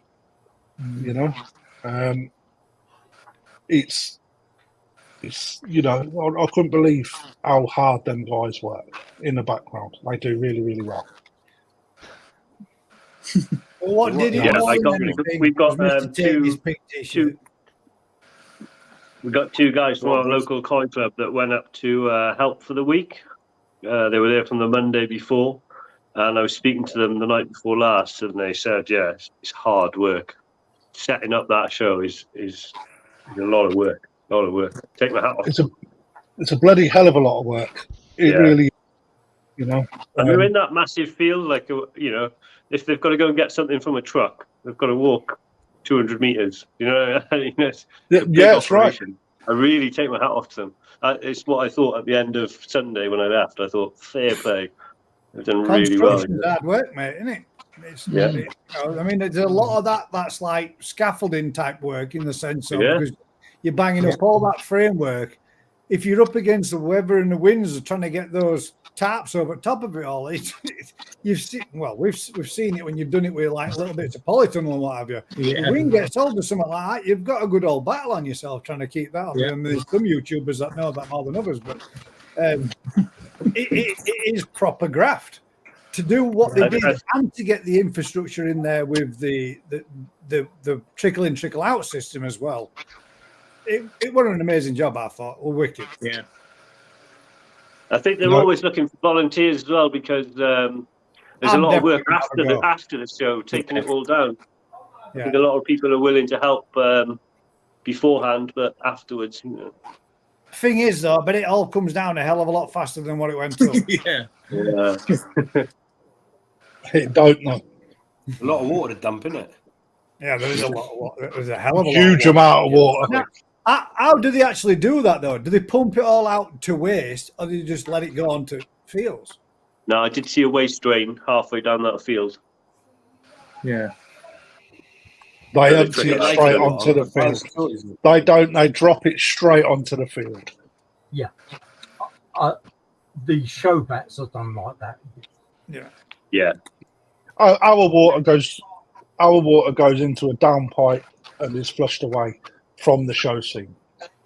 You know, which is where it used to get a little bit difficult, because if dealers bought just one pump, they was putting the end of their pipe into the downpipe where all the water comes through, and then putting that pump then into the pump to pump clean water back into the vat. So straight away, when it's communal, biosecurity is gone. So if there's been a chance that the grass has remained damp for long enough, somebody might be able to go out there and grab themselves a grand champion offspring, because they'd be hatching around about now. They'd be all hatching all over the place. This should be a starting hatch. Quick, folks, get down there, get one back up. Congratulations to you as well, Rick. Yeah. Banging little doit something or other. Did you agree what variety it was? What's better than Green that? Dragon. Both parents are English. Yeah. So, even better, mate. So, yeah. No, yeah, but what variety is it? Because Vince It's a green thinks something dragon. else. A green dragon. That's a green dragon, yeah, new one. Kindeutsch Matsuba. Yeah. Just a bit lime green. What was Vince calling it? A metallic Midori Goy or something? Who makes shit up? Yeah, fair play though, mate. He chose to keep that. Hats off to, not just yourself, but one thing that I would have liked to have seen is who the dealer was, like they do in Japan. The dealer, the owner of the fish, and the handler, if there is one. I think that's quite important. We took 15. From what I know, we took 15 awards across the show from people that exhibited from us. But there's nothing on those benching sheets anymore because of the amount of bitchery that goes on. So they take that away to stop it. But for me, it's a great way of saying these people are the ones that gave these fish and have been purchased from those dealers. It's nothing better. Let's look at it this way as well, though, Rick. Credit where credit's due. You did produce the fish, and all right, you were like, this kind of fish. It weren't what you were after. It weren't what you were getting. But the one-off, and what a lot of us have said before, it's a fish that's that little bit different that can take that type of class.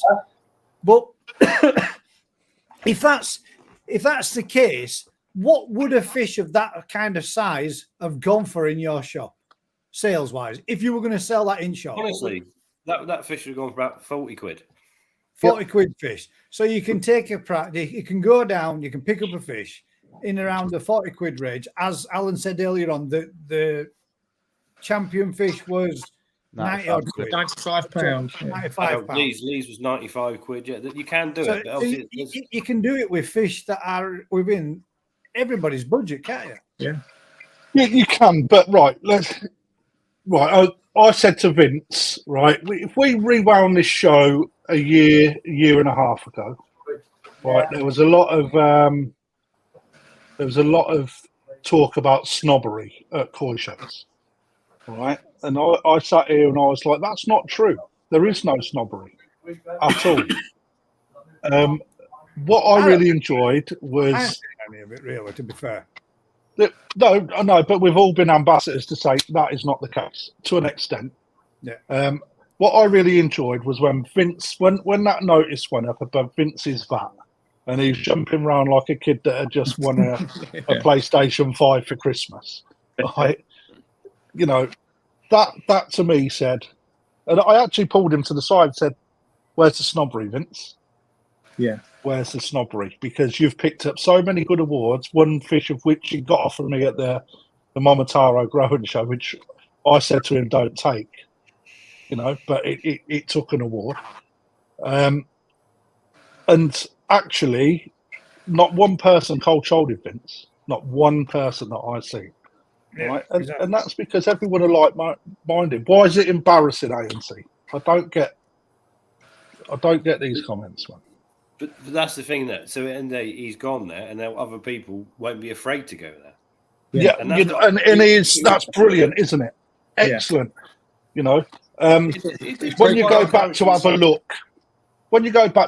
at how people's ponds are set up, how much they spend on their koi, the size groupings within the show allow anyone from any setup to show a fish, and then they are judged on what is put in front of each judge on the day, right? So, yes, you have only got a few people that hit into the size 7s.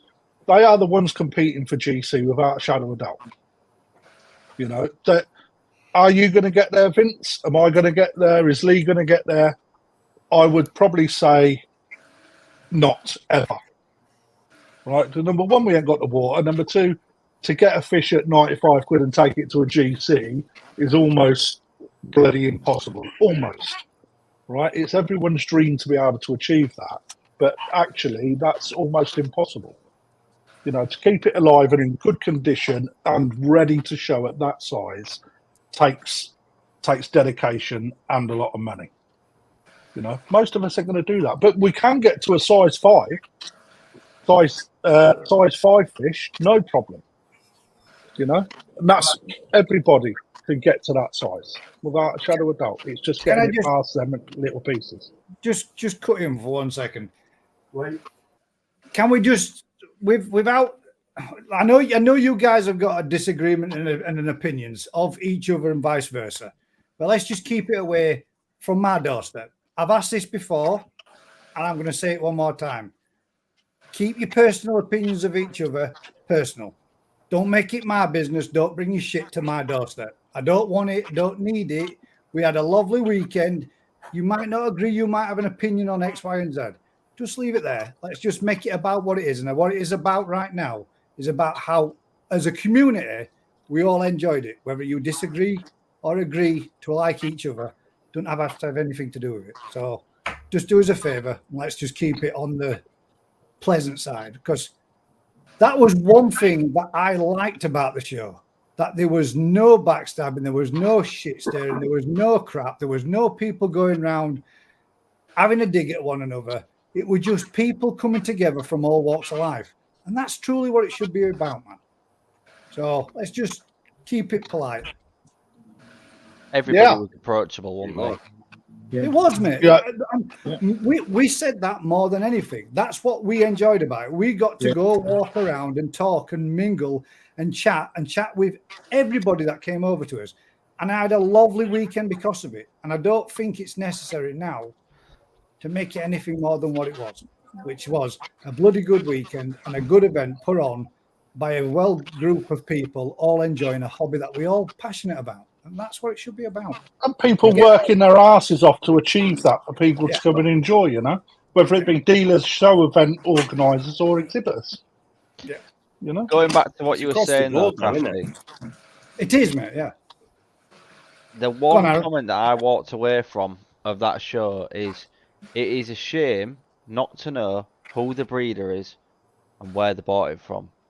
Yes. After walking round And that was my comment. I can't remember who I spoke to it about. It was, but that was the one thing that I thought that it really lacked. I'd love to know. It used Fair to enough, be that's like it. Haku. It used to how be Where's like it from? Yeah, that's how it was last. Was it last year in Newark? I it. love the fact that Last year and the year before. when we went there on the years gone by, where I've filmed every single vat, and I could turn around and say, "Congratulations, Peter Smith." That was, in my opinion, a beautiful fish. Now, some people have contacted me that have said I said stuff about their fish because I really liked one lady's Garomo, Shirley. Her Garomo was beautiful, stunning fish. Yeah, very nice. For me, looking at that fish as it turned to you with its left eye, with the patch and the colour over its eye, it almost looked like it was constantly keeping your eye on you as it turned or swung around to the left. I loved that fish. That was mint. And as a Garomo, it was nice to see a good quality one. She contacted 100%. me direct, but that was only because I managed to bring it up within the video. It was much nicer before when we could say, Chris, man, I've just addressed it. God damn. But that's the thing, though. That it's that poisonous side of it that stopped that happening. So people don't want everyone to know whose fish is whose. That side I can understand it. You wouldn't want to turn around and say, if it got out, whose the fish was. Yeah, but maybe the breeder's details would be beneficial, because then somebody would be able to look at that fish and think, wow, that's a beautiful fish. I could get one of them from that. Yeah, the farm details, it's the same kind of thing, though, isn't it? If you imagine you're a farm and someone takes some fish that ain't very good, and the farm's, this is from this farm, and the farm's like, well, I didn't choose to put them there, and they're all advertised as that farm, or whatever, then it's an opinion these fish from that farm aren't very good. So it's a double-sided coin, isn't it? You can't. Yes, I'd like to know where a really good example come from. You look around all the kahakus, if they're all coming from the same farm, then you think, wow, that's amazing. That's the farm to go to. Yeah. But they're not in control. Do you know what what though? There wasn't like a bad example though. People wouldn't take them, would they? I know. From you as a breeder, you might think that's not my best, but from me as a consumer, the amount there that I would have gone, I'd love one from that lineage, right? I can understand you thinking that might be my best, but the amount that I'd have gone there, and there's a few Sankeys, and I was like, I'd love to know where that's from. But unless you catch the owner, it's going to be very hard for you to know that, isn't it? Or unless you can properly spot the lineage of it. Ooh, that's nice. That's nice. That's the problem, isn't it? If you put this up, Gus. Sorry, Rick. It's all kind of if everyone's being positive, you can put names and farms and everything on it, can't you? That's fine. I know. But as soon as you're that fish stole the show, mate. That was insane. Beautiful. I didn't meet anyone that didn't think that's grand champion. There's no quibbles, is it? And there it is on the screen. GC. Mental. That fish. Better than that.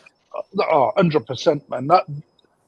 Those people that walk around, if you looked at the 5 or 6 that would have fell into the category for GC, easily won. Was that? There Absolutely it is. Yeah, that's it there. Yeah. There it is in VAT 15. But it didn't. In the flesh, it had the shine. There was a few fish there that had it. There was a Sakai Sankey that I've seen a few times before that had that skin luster and shine. In the back left corner. Size. Yeah. Just last year's grand champion, that was. So few fish that have got that size and quality and luster and just look, and you just see them and you go, wow, it kind of, that's insane. That fish just was by far and away on the day. Just quite, but my day pass has just expired, so I've got to go. So thank you very much for coming back and explaining those subjects for us, Sid. Appreciate it, mate. Thank you. Okay. Take care. Next time. You're very welcome. Thank you. Sorry. Good night. Interrupt you. Bye bye. But the people that take those fish to the shows, mate, you've got to take your hat off to them. You're talking. It's not just some money. It's a whole weekend of their life taking them to the show. They've got to be there and look after them, and they're taking awesome fish that aren't. 80, 90 centimetre, 100 centimetre fish. That's not easy to bag and move. No, And it's the not risks at are- all, is it? I mean, You've we got to saw say a one. massive thank you to them because you wouldn't see that, would you? We saw one with the top half of its tail torn off, the kahaku. And that's the risk, isn't it? So at the That's end the of the risk day, to take, isn't it? Yeah.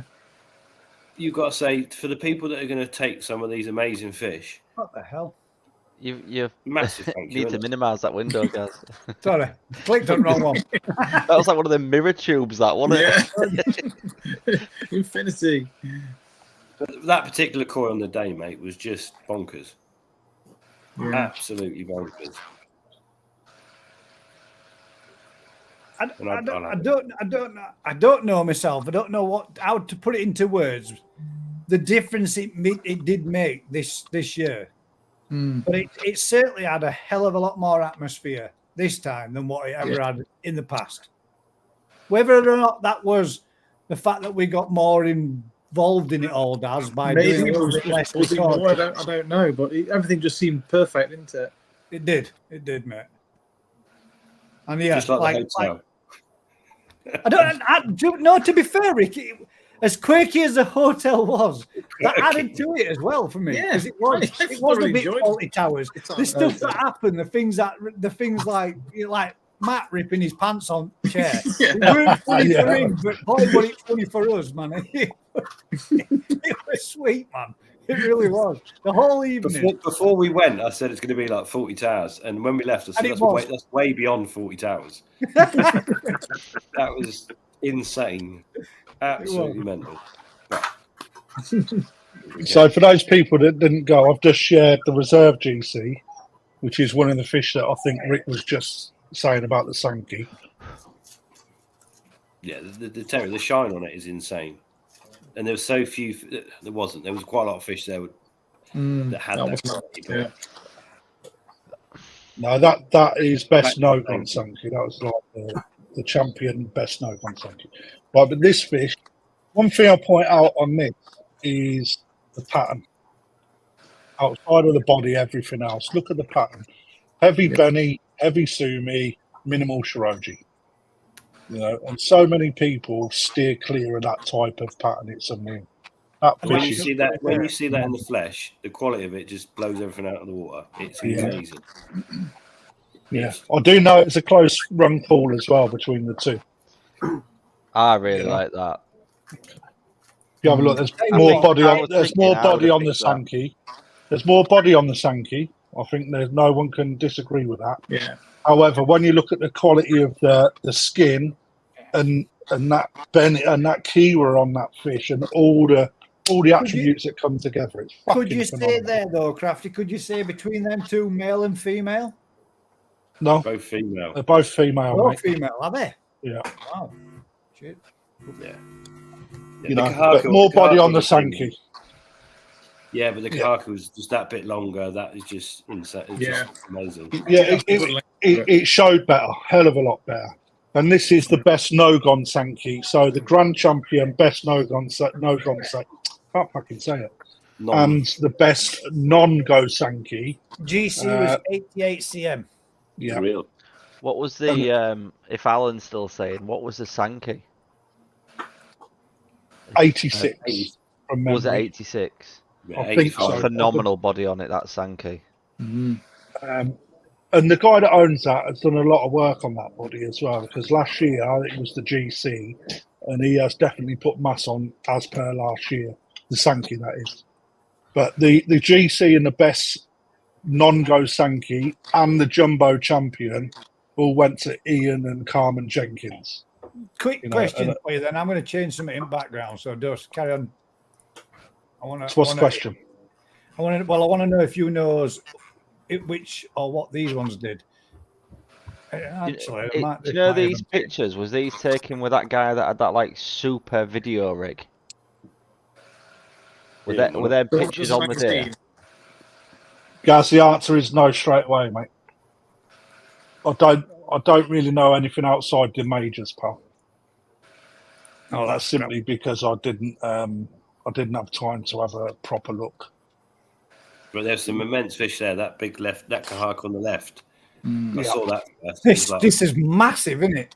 That was huge. That thing was. I'm pretty sure that come from Mike at UMay as well. So he's doing well, is Mike. Look at that one on the front right there. The Benny. The Benny on that is so deep. Sankey was GC at Newark last year. Yeah, that's what I was saying. Yeah. But looking at them, they all look like they'd have all fit inside this one. Yeah. Yeah, that kahaki was a beast. It was a proper Kahaku fest this year, wasn't it? There was some absolute bangers there. There was a Welsh guy that had showed for the first time some big fish. 3 Kahaku he had in his vat, one of which was fucking gleaming. I think he took a decent placing in his size and class. It's a hard game, though, isn't it? You start going up to size 6 with kahakus, you are fighting. Let me have a look at what. Yeah, because the people that show at that level, that they're vets. They know what they're doing. They spend their money on it. You know, that's their hobby. But kahaku at size 6, there was 10. The next 10 kahaku at size 6. 3 kahakus like swimming around like holy crap. Yeah, that's it. That's the guy I was on about. One of his fish was fucking stonking. Real good fish. I've there saved was 10 in size 6. That guy's vat, I've saved a picture on my phone of it. That was my favourite vat. The guy with the 3 monster kahakus. Yeah, in size 7, there was 15 fish. So, yeah, in that's total. pretty impressive, isn't it? Yeah, which actually is quite impressive when you look at the size for size 7. You know, it's most of us would never have a fish that big ever. The most competitive size was size 4, which goes back to saying what I was saying earlier. Everyone can achieve a size 4. Yeah. What size is from 2 on that crafty? What size is what, sorry? Size 4, what is the 15, entry and exit of it? 25, 35, 40, 35, 45, 45 to 55. It's a nice size. I think, off the top of my head. Yeah, and I do as well. Yeah, you know, 4 to 5 year old, you could get a really well conditioned fish. You know, at 4 to 5 years old at that size, not uncommon at all. Chris Taylor said there, I think a massive praise to all the helpers, coordinators, and dealers were at the show, and the showers and the public, mate. Because at the end of the day, if they want people going there to look at them, there wouldn't be a show. If there weren't the people showing the fish, there wouldn't be a show. It's all part and parcel, mate. Right down to the vendors that are doing the food, the catering, and everything. It works. It's a gearbox. It is, mate. Yeah, without not 1 to 6 and the reverse. You take one slice away, and the rest of it don't happen. Yeah, 100%. Look at that. I mean, credit to everybody that put into it. Big ass trophy, brother. Yeah. Oh, question. Is that your trophy for good, or does that have to go back for next year? No, that's ours. That's yours for good. Sweet. There you go, Vincent. Yeah. Here, Roy. I nearly did. The only reason I took this. You got to say it right if you're going to say it. Go on. Hit on. It's how you say it. Yeah, I didn't realise that. Sorry. But the only reason I took that, I had a Tancho lined up that was fucking proper good body, excellent Benny spot. On the morning when I went to bag up, it was pink as fuck. I was like, do I? Don't I? It's showing sign of stress for whatever reason. Turns out the vat had fluke. So it was like, can't take it, not going to take it. So it was right. Where do we go? For me, not potentially show ready because the Sumi is quite low on it still. But that beat 2 Sankey or 2 shower and a Sankey or 2 Sankey and a shower. But for a Goshki to win that against some very good fish, I was fucking proper proud of myself, to be perfectly honest. Is your trophy against the dealers or against everybody at the show? Dealers. No, just dealers, mate. We're not allowed to be against exhibitors, and that's merely down to the fact that we have access to so many more fish. Well, you've got first dibs that come in there enough, haven't you? So yeah, totally, mate. You know, for us to, I could go to Dainichi and buy a fish, you know, from there for the shop, and then put it in a show vat and win it. You know, I don't have to own it for a month or any of that. You know, can you imagine if I went up against somebody that is like constrained by so many more rules? You know, to go up against the likes of Koi Water Barn, Quenny Koi, Coastal Koi, and the others that went in, you know, and then take a prize. Yeah. You know, that to me is as good as somebody winning like Vince winning best stoics against exhibitors, you know. Well, you were your first show, picked by me so. as well. Yeah, you know, I didn't have to buy that. I selected that fish, was offered it, looked at it. I was offered a few, picked that one out, and hey presto, you know. Lucky the Tancho won't no good, wasn't it? I don't know though, mate. I think that stood a chance. Even, you know, the body on that Tancho was fucking immense. I think it would have done really well, if I'm honest. But probably good that it didn't, because it would have been probably a closer call. You know. Quick question from Angus: do koi grow bigger in soft or hard water? Thanks. Generally easier to grow in soft water, but it's more tricky to do it. So soft water, you've got less things to restrict them, but you've also got a finer wire to walk along. Things go wrong quicker. Again, it's exactly the same. It's the old scenario, isn't it? You know, it's risk versus reward. Do koi grow faster in hot water? Yes. Do things go wrong faster in hot water? Yes. Do they grow faster in soft water? Yes. Does soft water change quicker and cause problems? Yes. This is where the skill of the hobbyist comes in, balancing risk versus reward. It's all, there isn't. There's probably an ideal line you could walk down, but to maintain that line is pretty much impossible, isn't it? It takes a lot of effort, doesn't it? Can you imagine being Ian and Carmen Jenkins, mate, and just getting all them levels balanced? You know, I think that's the thing. That's like the pinnacle of koi keeping in this country, isn't it? To take free fish, to be able to be aware enough to take free. They've got loads of fish in their collection, in their multiple ponds. Yep. To run those ponds like they do, to pick the fish they do, and then say, well, we're just taking these three. These three are banging. Where everyone else look and go, well, I'll take that. They're like, that's the three. We take them, and all three fish took done, isn't it? Yeah. But where the only issue you got kind of without, they're at a level where they almost need to be competing at the All Japan. They need to go somewhere beyond, but they can't. Yep. You're just restricted, aren't you? But it's the biggest stage available to them in the UK. Yeah. You know, so it's and those people that, you know, Ian and Carmen Jenkins go in, right, as a lot of people do, but they are restricted down to a few fish due to the size of the fish that they exhibit. So it's all done on a point. They could have two vats. Yeah, they could. They could do what they like, can't they? Can you imagine though the transport? Fucking hell, just getting one of them fish across, man. Jesus, man. Yeah. You know, you need a coffin full of water to transport. You know, bloody big bag. But they exhibit year on, year out, and they don't always get it. They don't always get animal. Last year, I don't think they win anything. You know, so they're that's amazing. But it's on the Sunday they look really good. On the Saturday, not as good, and there's other reasons for that. You know, but the whole point, isn't it? That's the fish looking right at the right time, the right fish going, and what you're competing against. Yeah. You know, there's no way in the world. A lot of people ask me, why don't you do fish? There's no way in the world we'll do fish at that level.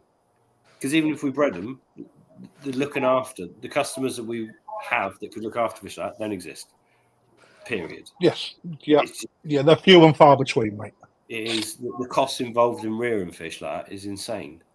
So even if we started with them, we'd never end with them because it just wouldn't happen. Well, truth be known, mate, not even, when you start looking at 50, 60 cm fish, they're a hard sale because they're worth so much money. When you get a good quality fish, you're going into a few grand's worth of fish per fish. You have to be very selective in what there's no way that you could do it year in, year out. It's just got the ponds that take them. But yeah, I mean, the running cost to go, say they brought that fish at 50 centimetre knee size from Yume, from Sakai, wherever, it's going to be 1,000, 1,500 quid a year to rear that fish for another 6 years to get it to that point. Yeah. Which is way beyond anyone else is doing. And blood, sweat and tears to go with it. Because they all have the same problems we do. Technically, you've probably got to do that with 6 fish of that level, at that cost, to have one that actually does what it says on the tin that you hope it does. I was talking to Carmen at the weekend, the owner of those fish, and she was telling me a few bits and bobs that have been through this year, and they have got multiple ponds, but being able to select fish that are then put onto their regime to get them big and conditioned, they've got to have a good eye to do that. There's so much more involved. Yeah, it doesn't take a good eye though to pick a fish like that, does it? I mean, if you've got fish, it takes a real good eye to get them there. But if you've got fish like that, you can just go, yeah, I'll take that one, because I mean, them are just picking mint out. They're just mint out there. Fish like that. That's the thing, though, isn't it? So if I get them there is next level, but a toe side that could all make that, none of them would make it. Not a single one will make it, because there's not few and far between to make a fish of that quality. Yeah, they just. Yeah, I think I might be wrong. I think that there's one fish that I'm aware of that Ian and Carmen Jenkins bought from Chip that went from baby, adult, mature, through the ranks. I'm not sure if it won GC or not. I think it did, but that's the one dream. It's got to go to the right pond with the right skill set in order to push it and develop it. And I couldn't do it. That's no way in hell that I could do it. It takes a hell of a lot of time and effort. Yeah, not a chance. And I would say, without being disrespectful, to that level, a lot of money. Yeah. 100%. Could you just imagine the diet on its own? That's what I mean. I mean, those fish literally are the size of a Labrador, and they're eating a hell of a lot of food. And the food that they've got to eat to get them to that quality has got to be. You ain't feeding them no Japan mix, are you? You know what I'm saying? It's not. You know what I mean? You're not just getting them there on that. They're eating the best of what there is out there in the best. They're probably eating steak. We spoke to a guy at the Newark show last year. I don't mean that in a nasty way, but I mean my fish are on it. But could I get my fish to show quality conditions on that food? No, I'd need to change it to a colour food, to a better, perhaps maybe upgrade to a better type of food. What food are you using? Japan mix. I don't think it has enough colour enhancers in it to get the Shiroji nice, to get the Benny to pop, to bring up your. You could in smaller sizes, but the insane thing exactly, but not in a fish of in a big size. That sort of size. You wouldn't get a fish of that size, Gaz. No chance. And honestly, mate, you wouldn't. And seriously, as silly as it sounds, I couldn't afford to. Well, I couldn't. That fish probably eats more kilos of food than we do. Maybe eating more than me. You'll have an idea, Rick. And what sort of weight is that? 90 cm. That's good. I reckon the Makashi in there was a 40-pound fish. Yeah, easy. And you're looking at 2% of the body weight every day. Can you tell the snakes to the by its pectoral fins, or is that a myth? You can to a point. Some species. To a degree. Some of them, like... Just go to the show and watch them spawn. It's pretty obvious. That's it. There are certain traits, Elizabeth, within the body shapes, especially around spawning season. Around spawning season, if your fish are chasing each other, the easiest way to find out which are your males is to net them up, feel the cheeks, feel the pectorals, and feel down the lateral line from the gills back, and you will feel that male fish is literally like sandpaper. Doesn't always the case, but the vast majority of the time, you can tell just by having a feel of them. You feel the roughness of the male's body. And good fondle. Yeah. Good fondle on a male. Feeling the pectorals on the leading ray where you feel it's slightly thicker out there and a bit more to them, a bit more abrasive. So I can get hold of the female. To have a good old feel. Good old gripe. Over, but that's not always easy to do either. The best way. What was your highlight, Gus? Honestly, mate, the amount of for me on this occasion, Saturday night at the hotel. That was the entertainment and the atmosphere from being there, from subscribers to friends, it all was mint.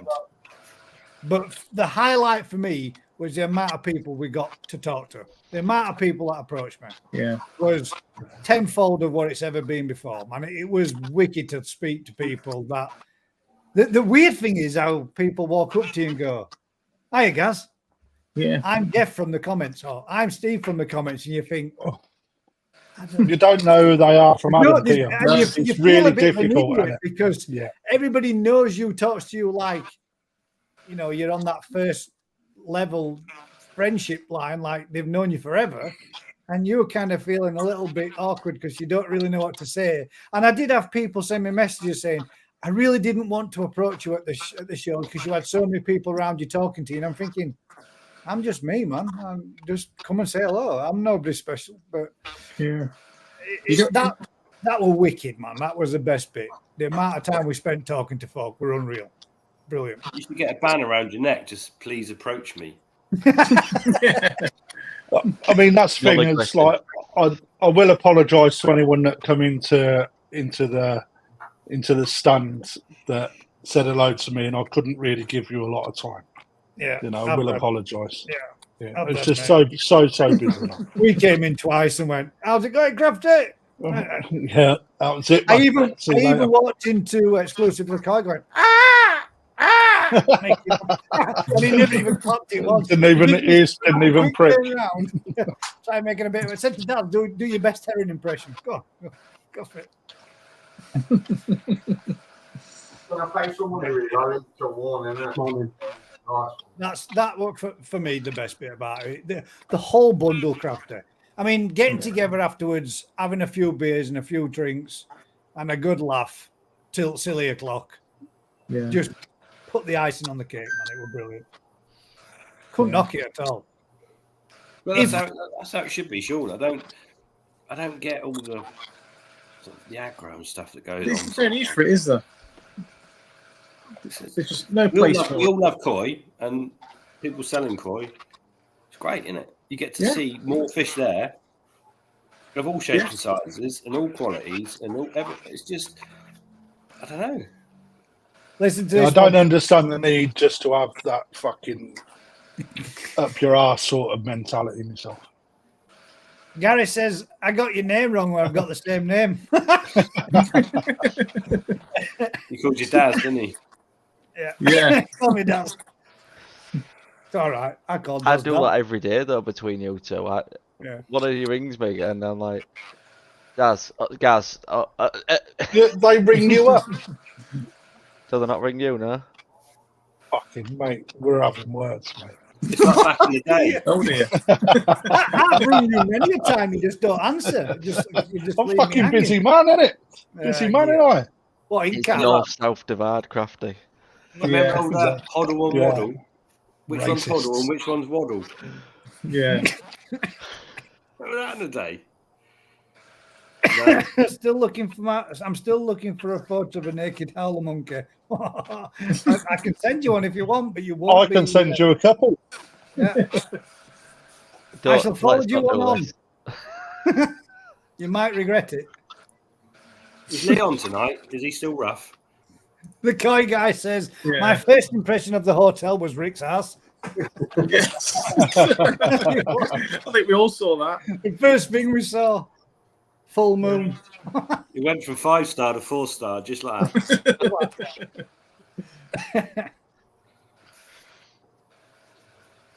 Was Leo? Did you say Leo was on there? He was on. Yeah. He was on He earlier, went going to sleep. He's rough. I had some guy come up to me at the show asking me what I can do to get my dad on camera more. I just laughed at him. I was like, mate, that's not happening. Does he mean grandpa? Yeah. My dad's got the perfect exit strategy anytime a camera comes out. It's like that. Gone. Those are for later on. In fact, they could be for right now. For all those people that did send in the pictures of the fish this week, we're going to slip into a little bit where most people drop off and do some koi appreciation. Right, let's trap their weight. No. Here we go, Daz. Do you need your song again, Daz? No, yeah, I'm all right. Thanks. I've got, Yeah, you're all right. I've got jelly babies to go. Yeah. Just give me the heads up if you need it. Well, you can go grab your. Yes, down. Man, I'm just eating these. They're banging, these pretzels. No, I'm really not at all. They taste like Marmite. Never have been. Marmite? No, they don't. They do pretzels, Marmite flavour, aren't they? No, that's Twiglets. I tell you, Same I'll thing. tell you One something. straight, one round. If anybody disagrees with it, if somebody wants a belting night out with anybody, there's your man. Yeah. That koi guy. Ross, you are an absolute star, man. You travelled all the way from Ireland, come over to have a night out with us, and mate, we had a belting time. I thought he was Scottish. Rick's first words out of him. What did he just say? That's what Rick's first words were to him, and he just got the old the look. I can't understand you either, mate. But man, that gent, we had a laugh all day, every day. Yeah. He stuck around with us for a little bit, then he wandered off, did his own little thing. He come back, and then we had an evening meal. We had beers together, and the next day, mate, we had a right laugh, man. Absolutely. Every time we met him, he's been banging, hasn't he? We met him at Adam Byers as well, and great time again. Just remember your sun cream any next of us, time, didn't mate. he? He flew from Ireland to Coventry about 40 minutes. He was there. Yeah, there before us. He was like, "Oh, that's easy, wasn't it?" Was he an airport at Coventry? Sure, he flew from Birmingham, Coventry, Birmingham. I think what he did, he parachuted in. I think you might have didn't take him long. No. Right then, let's get into some of these. We ain't got so many to be looking at this evening, so Rick Howarth's going to be the first one.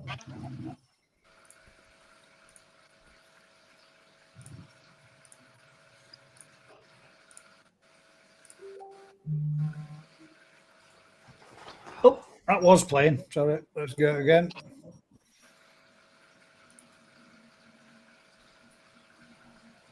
That's nice. That's nice.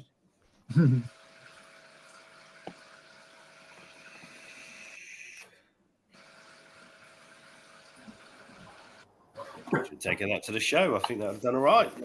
Yeah. There weren't many Sanchos there. No, there wasn't, was there? I was quite surprised at that. Yeah, there were only 2 or 3, weren't they, really? Very nice. Very good, very nice. That's Rick Howarth, starter fish. Indeed. Size. This is banging. And look, side does it that way. Good man. We get a proper full-on screen of it. Look at that for a little toe-side, man. That is mint. That would have won as well at the show, wasn't it? I don't think there was any little Sanchos. He was there as well. You could have just popped it in Vince's bat. No one would have noticed. So did we, mate. We're belting, Ross. Sweet weekend, man. Look forward to the next one and all, mate. Oh, definitely. I like the way he went, I've got a bottle of rum. He went off to his room and come back with like, this bottle of rum over his feet. When he didn't have it in his hand, I thought, he's forgotten a bottle of rum. And he pulled it out of his pocket. And it was gone in one session. That was nice. I've never tried rum before. That was nice. You've never tried rum before? Surprised you even tasted it, Dad. It just I can see it went down quick. It was there 1 second and gone the next. So did you, mate. You've never tried rum before. I'm still in training. I can't wait to catch up for you, Ricky. There's no catching up, mate. I'm at the top of the mountain. I'm on the slide down the other side.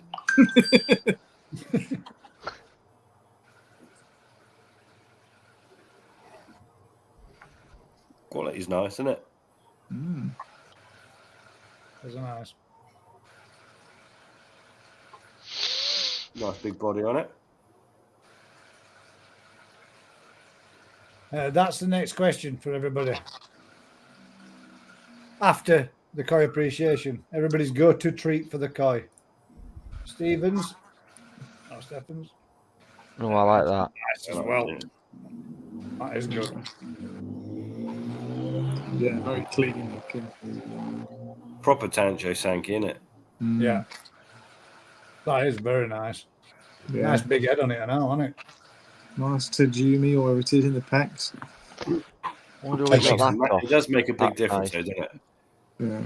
Balances it up. Beautiful.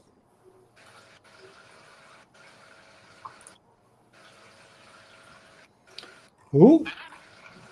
Let me just double check and make sure we do all comments, make sure we haven't missed anybody off. We've got no late entries this evening. That's That's awesome. why they want many at the National. There ain't many anywhere. Have we seen that one, guys? Go back up one. Did we see that? That one there? Who's is that? Rob's. Rob's. Oh, no, we didn't see that one.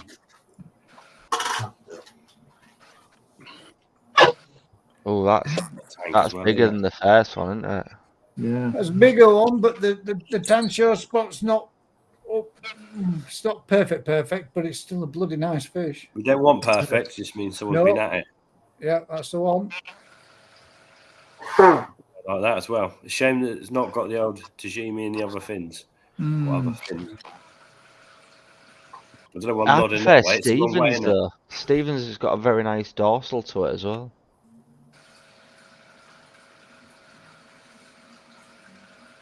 I missed that one. Where are these coming from? I refreshed to make sure. Got plenty to do that one on it. Loads there. One for another day. Yeah, it could be a late bloomer, but you can see where it is, can't you? Yeah. Oh, what's that? 25 cm fish, so it's still got a lot to do yet. And I think that is the end of. Let me just refresh this just to make sure.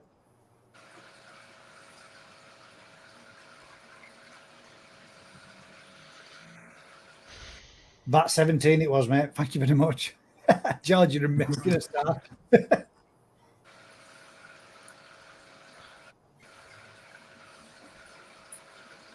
Make sure. Hang about. Did we see that one? Yeah, we saw that Yeah, one. we saw that. Yeah. Well, there we go then. Right. We're going to a bowl full from our crafty.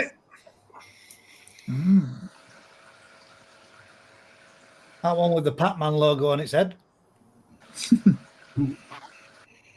Well, which one we having then? We can have one of these each. Right, well then. The one at the bottom now. Oh, look at that for a perfect stopping. Yeah, mine's the one at the bottom, Aaron. I'm having that. It's time you give I've me a said fish it. back. No, but before some, I have one back. I'll let you on have the top. first dibs today then. I'll have the bottom. I'll have the bottom. You have the top. Oh, I said I was going to go with the top one because the bottom one's too short and it's from its tail. Yeah, It's a bit short now. It's uncle. It's not going to be a big fish. We've all got nice spots if we put that there. They've all got deep belly. They have, haven't they? Are they all? Where'd you get them from, Crafty? NND ones. Can He's hear you, silent. bud. You're on Mike's off. mute, mate. Mike is off. Do this.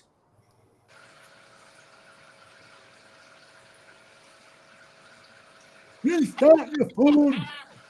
It's muted on. It's muted on the. There you go. Gaz has done it. I didn't. I didn't Yes, touch he it. did. Where are they from, Crafty? Yamachu. Who? Yamachu. Yamachu. Yamachu.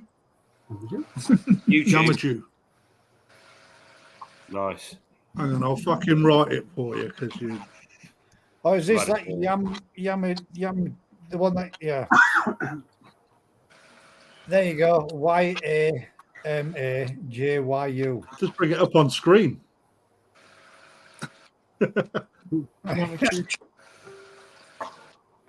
Oh, too late, Thomas. Too late. We've been there. Done that now. Can't we not look though? We've moved on. Yeah. Can't we look and see what he could have won? It like when they've run Oh, look at bullseye. that little banger. Oh, that's nice. That's the one you were taking, Crafton. No, that's banging, isn't it? Yeah, it's getting rid of it. God damn. The only issue with that, mate, is so male. Isn't it? Those pecks. Who asked the question about the pecks in a male fish? Elizabeth. There Elizabeth you go. Hart. Focus on those pecks, mate. That's a male fish, isn't it? But it is beautiful. It's a fucking top end fish, mate. Insane. Perfect. Doesn't even look real. No. Beautiful. It doesn't even look real. It's just Yeah, it's it. That's gone to a very, very good koi hobbyist. It may have had a little bit of work. Nope. Perfect, that innit? It looks very perfect. Yeah, but this is the thing with tan shows. You're always left wondering. Yeah. you won't Yeah, do he after 3 does. months. It's fine. I think that is Beautiful, is what that it is. is beautiful. You fell in love with that, Rick, hadn't you? For a tancho, you can't It's get like much better, can 200 you? That's your one, mate, isn't it? That It's your is. personal one, isn't it? Yeah, it is. For I'm trying to a, find a fucking video. There for, it is. for a second then, Crafty, I had to double take and made sure that you hadn't just coloured that on the head. No, that is. I'm hoping this video will send to you. It's a bit. I'm big, so. 100% in agreement, Gaz. That looks like an It MS. did for a Paint second. blob. It looked. It just looked like a. It looks like it's been craned on. Yeah. There you go, mate. There we go. Yeah, What that's size is that, beast, that. Crafty? That's filled out some, hasn't it, from that picture? It looks a big fish. That picture was taken on the same day as that video.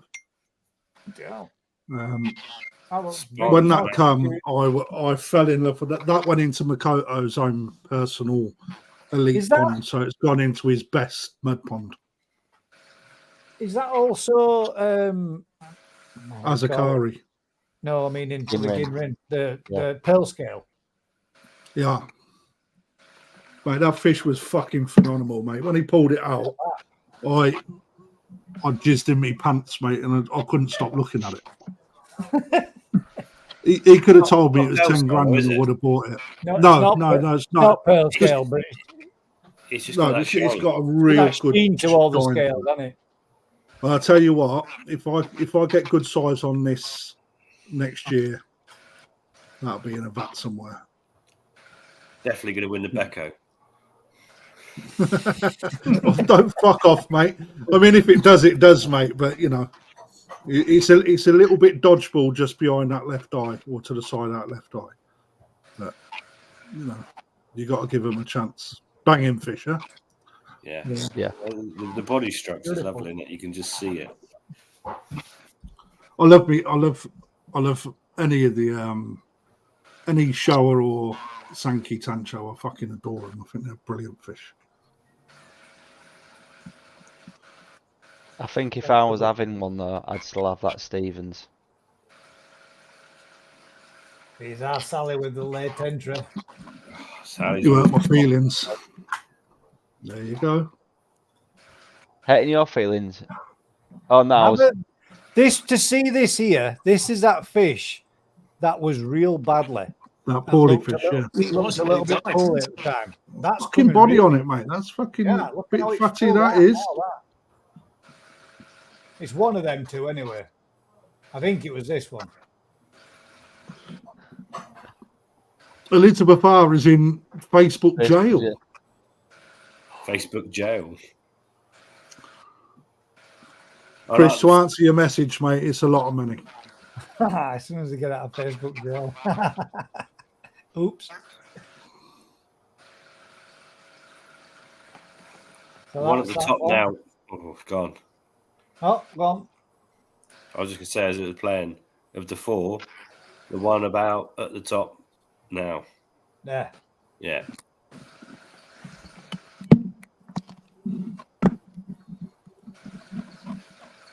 For me.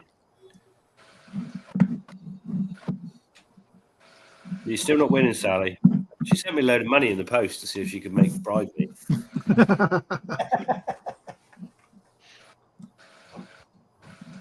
I'll double check these. I don't think. There's loads more anybody's- coming. There's loads of showers turned up. Look. No, they're just the ones where I ask people to share a picture of the new purchases throughout the normal week. So that's them. Have we got? Oh, we've got these. Don't look, nobody. We've got Rick's. I didn't send any. Oh no, that's the dad to the Wynnum Vince's fish. All right, sweet. Different topic entirely. Yeah. Different topic entirely. I say that's a funny looking tan show, that mate. The one on the left is definitely uncut. No, that's the male to his dog's fish. I was just moving some fish about. I was like, oh, hang on, that's where it's come from. Yeah. Right then. This next one, before we go into the question, shite. I wanted to put these up and ask if you had a choice. Oh, balls. Oh, we can do it. There we go. If you was picking a kahaku, a sanke, and a shower, which pattern type would you go with? Good question. You're welcome, Gaz. Yes, thank you very much. Mate. I've got these all printed off as well, mate. Oh, yeah. Yeah, I want. I've Took got me, four took me a copies long of time getting these done, man. them. And what I want to do is I want to see if we can get a few more copies. So if anybody's interested in some, let me know. No, you can't do that, mate. They're gonna. I own these, dude. Oh, you own these, not these ones, because Yeah. they're on my PC. So now Yeah, I but own they're yours. But yeah, these will be put up for sale when I get them sorted. Oh, at the sweet. shop. Right. So if you were going to pick a kahaku, then Crafty, then we'll go Rick, then we'll go Lebo, then we'll go Daz, then we'll go Humbert, and then we'll go me. Which in a kahaku pattern type would you be going for? Me personally, Yeah. bottom left corner, mate. This one? No, bottom left. That's right. Sorry, this one. No, Yeah, in a zoom up. in a zoomer. Yeah. Rick? Kahaku wise, probably the 5-step, something like that. This one. Yeah. So that's a Godan kahaku. Yeah, go down is 5. Yeah. Ty up north says he would go top left, which would be the Ippon kahaku. Lebo, which would you go for? Free step. You go for the free step, so that would be the Sandan kahaku. Yeah. Nice and simple. Yeah. It is, yeah. That's asleep. Oh, that's probably struggling to be able to see these. Sorry, mate. Yeah, I'd go for the flowery pattern, bottom right. I like flowery patterns. Yeah, that one. The Gotan kahaku. Now then, this is going to be imagine you were picking a Shuru Suri, Aaron, because these ain't going to look red to you. I can see these. Bottom left. Bottom left. Yeah. See, I did quite like the Ippon kakumi. There we go. So none of us have picked. We've all picked kind of different. Yeah. A couple the same, but there we go. So we're going to I've made this. I could have made this so much easier for you, Daz. Sorry, I'll do it this way then and make it. All right. You could have done it one at a time, mate. Yeah, I could. I tried to be smart. There we go. If you were going to pick a Sankey, then what would you go for with a Sankey? Starting again with Crafter. Me, it's a difficult one for me, but I would take all of these, mate. Yeah. I don't have a preference. I think they're all fucking banging, but top of the tree has got to be either a Sandan or a Yondan. A Sandan or a what? Or the Yeah, Yandan? 2 or 3, mate. Yeah. Yondan. 2 or 3. Yeah. Go on then, Rick. Bottom line, one from the right. Subo Sankey. Yeah. What, Subo? Yeah. Subo That's Sankey. quite a fan Subo favourite. Subo. That is. It's a big fan favourite, that one. Should be. It's mental. Lee. Bottom row, right hand side of the end. I will go for the bottom row. Kasani. Kasani Sumi. Yeah. It's basically overlapping onto the red into the white. I'd go Subo Sankey as well. I like that one right from the off. Aaron. Coochie Benny. A Coochie Benny. You go for the Coochie Benny. Mm-hmm. And me, I'd go for the Deutsch Sankey. That is nice. I thought they're all Deutsch. I can't see any scales on them. No, there's only one Deutsch to Sankey, the one at the bottom middle. So, right then. Shower. Easy. Same order. One sec, mate.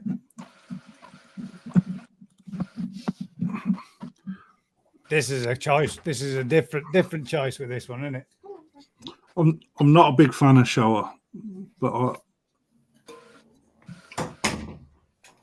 I quite like the Kindai, but it's got to have a good memoir over It's the face. mint in it. That's my favourite as well. To be fair, that's my. I would go with the Kindai show as well. That.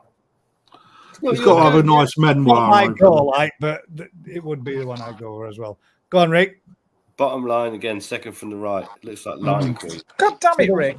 That's what I was going to go The for. Y shape. Yeah, But it's the more a very traditional. Bang. Heavier set, Bene, Sume, minimal. Yeah. Sure, It's also that's a negative. It's almost a negative of Kindai. Yeah.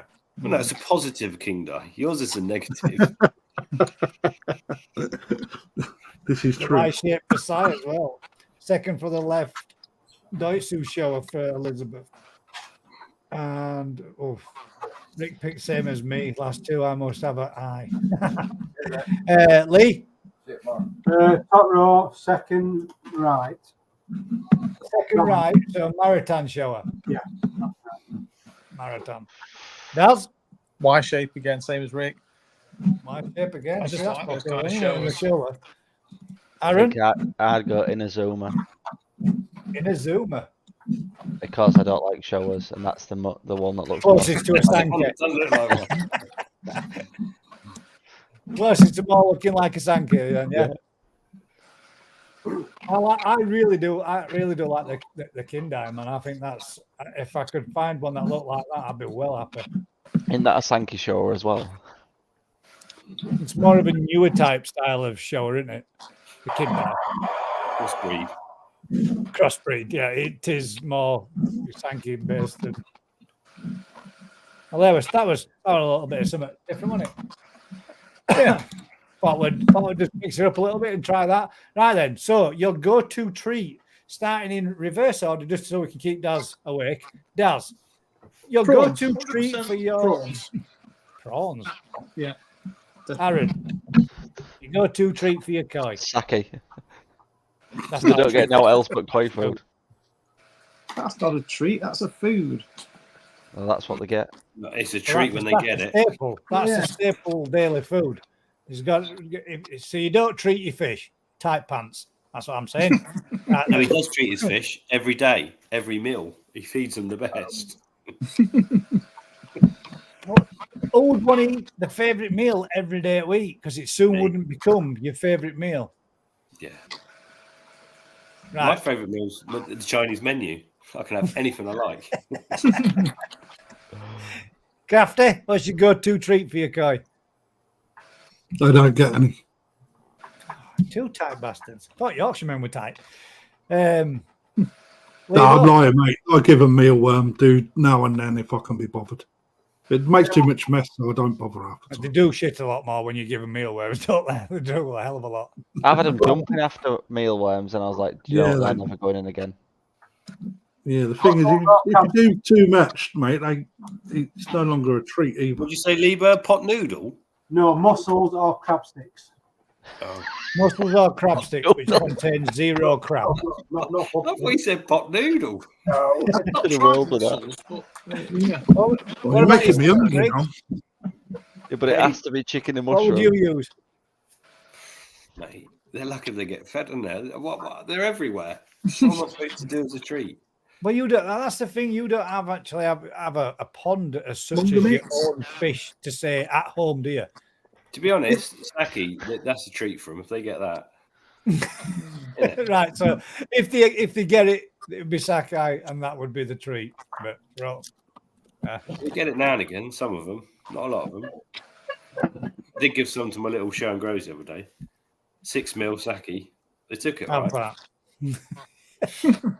None of this crushing up with a weed grinder, mate. Just chuck it in a hole. If they can't manage it by now, they ain't big enough. Garden worms. Garden worms?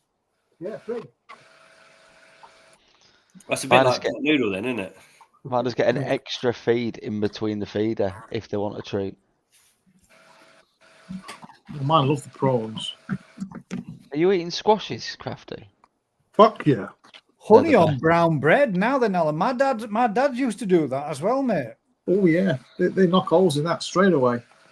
But that's honey on brown bread as well. They give them a little bit of sugar too. Or watermelon. Honey on brown bread. bread. From all the different stuff you chuck in, it's all good, isn't it? Yeah. To a point, as long as you're not chucking in. Mine get prawns, they get mealworms, they get freshwater shrimps, and they get silk larvae pupae. All a lot. Mine gets silkworm pupae, doves, magpies, everything. In fact, yeah, the magpies quite enjoy the mealworms because they come down and land outside the pond and wait for them to drift round to the side and help themselves to a few as well. Cheeky little shits. Yeah, mine falling in the ground. Mine get them twice a week when it's above 10 degrees. It'd be like an old gamekeeper. Put some dead pheasants over top, let the maggots fall out the pheasant. Well, that was the thing. That was one thing that I saw over there where somebody was talking about feeding their koi maggots, and a lot of anglers are giving them the casters because they like them when they're coming up for them. Feed them with maggots, as long as they don't have the carcinogenic colour dyes in them, and you give them maggots flame. Got a very high fat content. They do have a high fat content to them, yeah. As well do the some little ones that you could give to wax bugs or whatever they call them. Yeah.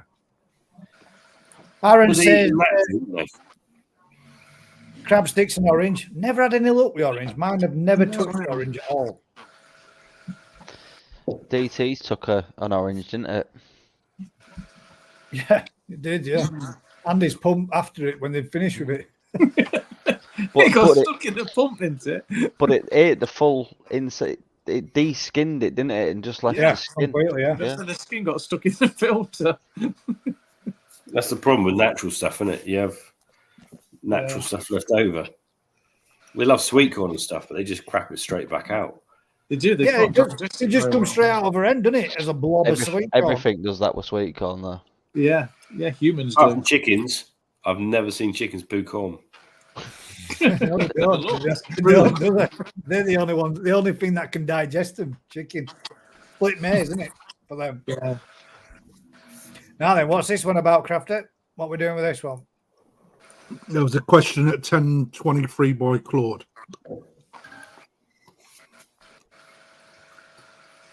Ooh. 10:23 by Claude. It's in capitals. Is there a name for Ginrin that is so OTT it looks like holograms on the top 2-3 rows of scales? I think the top one's was it Hiroshima Ginrin, isn't it? It's the that's the one on the right. Yeah, the one on the right. So it covers. It's just like it's the one you see mostly now, isn't it? Whereas like the pale Ginrin is more in the heart of the scale and it disappears, so it's more spots. And then you get so Hiroshima looks like shattered glass. Yeah. Which is the one that you can see on the right. So it basically sprays out. And then you've also got A, which is the beta gin or the beta gin. Nicknamed Nagata Ginrin. More lumpy and dull, but comes from the centre. There is actually 4 different types. The one that you see most of that looks over the top is the right-hand side one. And to be fair, it looks a fucking nuts when you get a good one. Yeah. Yeah, then you've got Tamagin, which is on the edge of the scale as well. Okay. And you used to get different colours. You used to get gold and silver, didn't you? Didn't see that before. Yeah, very few and far between. But when you do, fuck me, it looks good. Well, nice, isn't it? Shame you couldn't blow that up a bit, guys. Yeah, I can't get any bigger, mate. Oh, I can. Because didn't Simon had a nice little pale Ginrin. The pale Ginrins, they just don't grow though, do they? No, they're stunted, aren't they? And then, you actually can, it's not very stable gin either, is it? It can disappear over time.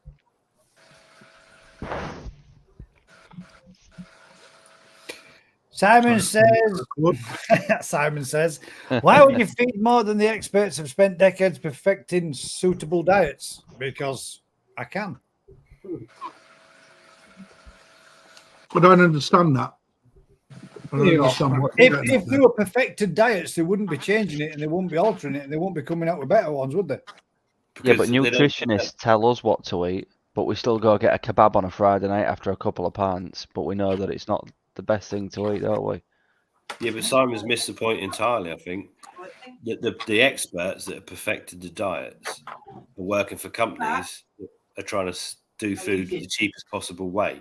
So they're making a food that can do the job with the crappiest ingredient, not the crappiest, the most budget friendly, cheapest cost-effective product they can get their hands on. I think anyone could make, any of those manufacturers could make the perfect koi food, but they won't because it costs too much money. Sounds like done that.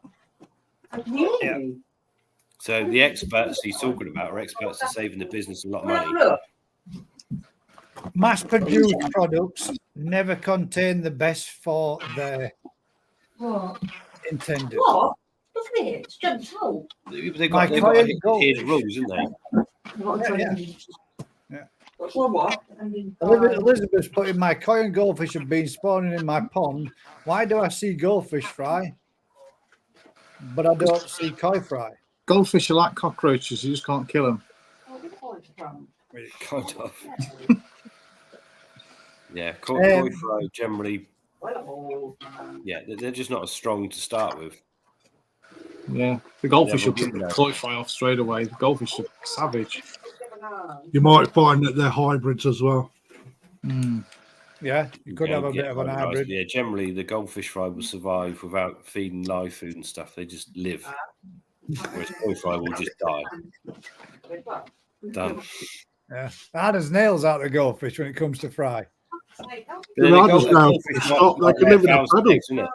they can, yeah. One decent sized goldfish lays 1,000 eggs. A decent sized koi lays 100,000 eggs. Yeah. But goldfish will keep laying eggs, won't it? Every couple of weeks. They'll keep laying them and they keep surviving. Yeah, Just ask, Kraft, did my meat feast turn up as well? I haven't got pizza. I had them yesterday. Oh god damn it, man! I thought we were having We're pizza. just we're having a chicken, a roast chicken wrap tonight. Nice. You're having tea at this time of night? Yeah, Mate, some of always us have work tea. for a living, Aaron. I'd love to see you do my job for one day. Well, I'd love to see you do mine for a week. Go on, swap. Do a job swap. Job And swap. a load swap. Go on, Yeah, see how that yeah. goes. I'm just plugging cables in a You're, box. I am actually a digital communication expert from the military, mate. Yeah, that's okay. Not many people like to abseil down the side of buildings, though. I'm a I could heights do that engineer. as well. I've done that as well. Alright. I've run down the side of Planes and buildings, mate, parachutes. and I got pictures. Mate, I jumped out of a plane at 3,000 foot without a parachute and survived. I landed on my feet. That's Just walked away. No, you didn't. Walked off, mate. He Hell of a landed bang on when I the come. roof. made I of just a bang. Did you do Boom! a power land? Boom. Yeah, like that. Boom! Sorry, And I Thanos. just looked up like that, waved to the pilot, and then into the bushes, mate.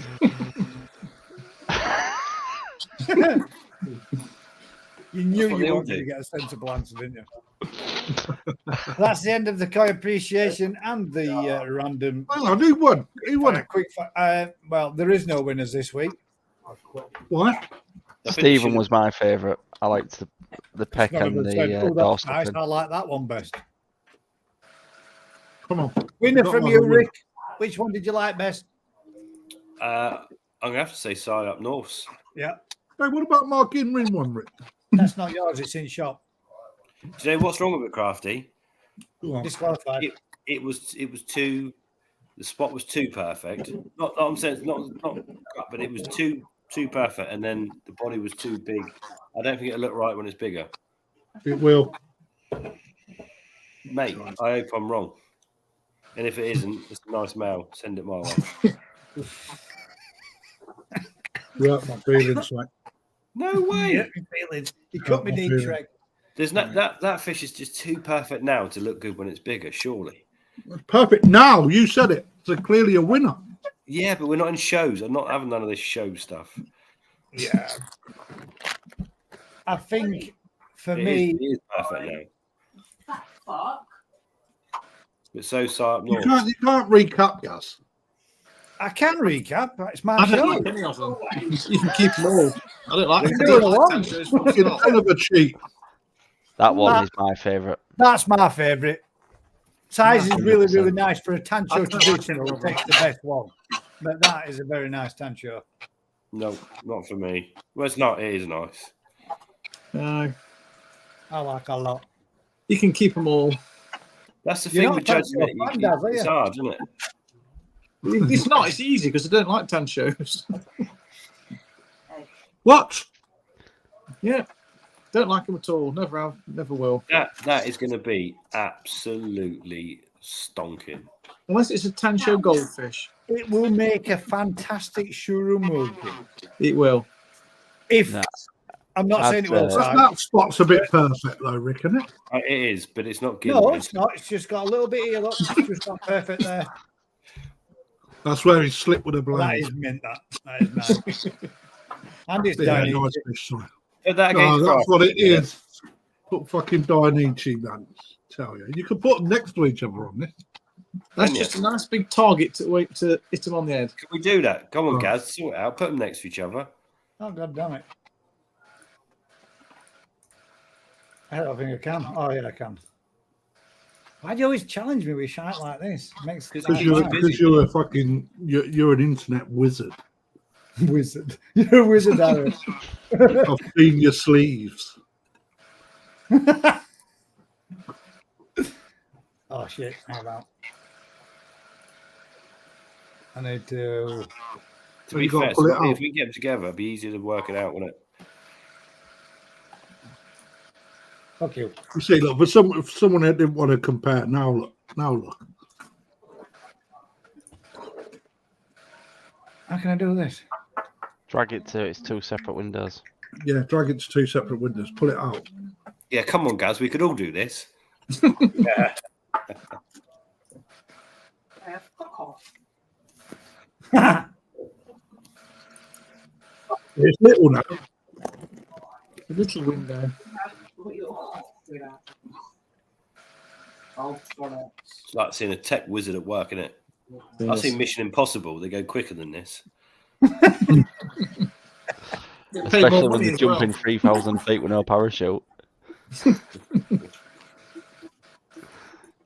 He does it on the phone as well, don't you, Crafty? Yeah, just coming in onto the ground now, no problem. Yeah, I do that.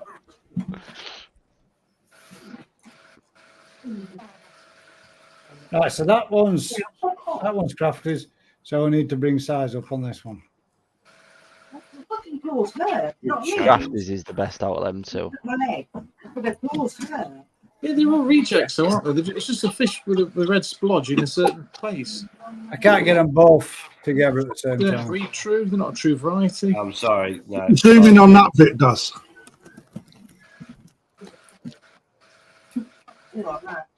I can't make it full screen because it literally becomes full screen. There you go. That'll do. Never say never. Mate. Crafties is the best out of them That's two. pretty damn good. That for both of them being well. bang on equal. I'm going to say, right. For me, size- the Ginrin, but sizes. Do you know why? There's God, one that's thing we're all close, missing here. Look at the pecs, man. We didn't care about the pecs. It's the Ginrin. The Ginrin's nice. No. Crafty's yours is beautiful, mate. But When the red size- sort of gone to shit, then you still got the Ginrin left. And what you eat? I'm eating drummers. Yeah, they're really nice. Body's much better on mine, says Si, but you're biased, so we can't take no bribery, Si. I think the body's better on mine. Have you I seen think it? the only way- Mr. the only Tate, way we can please. deal with this, Mr. right? Tate, Pull it please, through. could you do as a final judging? Mr. Tate, this is for second place because Oh, he'll fuck me clean off, mate. I don't think he will. Mr. Tate, if you haven't gone to bed with a glass of Horlicks, could you do us a huge favour and give it the final on the right from John Cope? Let's put it to the audience. All those on the all those for the left say aye. All those for the right say aye. Crafty, did you throw Ryan in the vat at the end? Right. He'll We've got fuck two me. right. And a runner. Both By DQ. Both DQ. That because of that. Yeah, disqualified. Thank you very much. Yeah, that's out of order, Alan. Fucking no Thank you blade very much. taken for these That fish. takes it for us this evening, gentlemen. So the best fish of the evening is that one. Yeah. Bagging. That's out of order, mate. That's Yeah, not well, the best I'm fish. going with the judges. The judge's decision is final, and the judge is the judge. It's got a broken dorsal fin. Oh, don't do that. Don't It start pick. But it's Hang on, you've just been picking saying it's been cut. That's got a broken fin. It's not broken. That's just that's in this political voting. I'm only winding you up, mate. I don't really. It's just good fun. Dear. Right, there you go. So that's first, second, and third then, but 2 DQ'd. What we DQ for? Because they've been cut. In fact, that Sankey Tancho there's been cut and all, mate. Is it like the ramen noodles? That sounds like the words of Of someone that's seen it happen. Mine has definitely not been cut. It was sprayed on. Yours literally looks like it's been tattooed perfect, doesn't it? It wriggled like fuck as well. Why did you not see many Tanchos at the National? Everybody knew I was benching. Yeah, it's true as well. It looks too good. It's probably too good, and he banned it. Can I scroll up? Be truthful, Al. Be truthful. Out of the two, which one was the best, mate? And why? Oh, so we haven't seen this one. Hang about. We haven't seen Well, this show one. We've got a Tancho that's shower missing it. sneaked in. Thank you, Yeah. darling. You sneaky there. It's a shame you didn't The angle's get it not that right, way. is it? Oh, we have a late contender. That's nice. That is. Now what do we say? Sigh up Mine's north. clearly Sigh up winner. north. None of Sigh them. up north. Mine's clearly a winner. Sigh Rick's up just north. being horrible to me. So we'll go with the judge's decision and the show holders' actual opinion and say that the first one, which went to Stephen Wills. Thank you very much, mate. Congratulations. Second, followed by 2 DQs. Crafty. And the late entry, Crafty definitely Tantra. second. Shower. 4th place. Just because you got it in late, mate. That's what happened. Right, there you go. Look, the audience has spoken, Gaz. Where's that?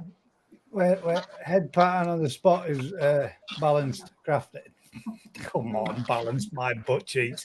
If your scalpel gives you balancing, then Is that Crafty's mum writing in again? Simon Shears, mate. Oh, Chris Taylor. Better. Koi Addicts. Look, you're all wrong. they were all very nice, and I would like any one of them in my pot out of them Yeah. 4. I won't have any of them. Oh, Daz. Next Don't week, like them. I only Daz is woke up now, Anna. Jelly babies are kicking in. Won't have any of them. Fuck, Eat numbers. dance yours. I shit him. here you go. In fact, tell you what I'd rather have than any one of those tanchos. Yeah. I'd rather Tamasaba. have. A Tamasaba. Yeah. Yeah. 100%. I'd rather have that. Yes. Definitely. Akahijaro. Probably sold as a Benigoi.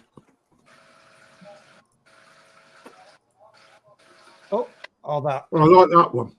That's a nice one. That's nice. It was this big. Mine was a tenner. Tenner. Straight up. Mate, if that was a tenner, man, you're fucking quids in, aren't you? If that was a tenner, yeah. I like yours. Yours is the winner. 100%. Yeah. 10 quid. 10 quid. I'm Speaking sure. my kind of language there. Yeah, guys, if you put that back up, mate. Which one? Put that Benigoi.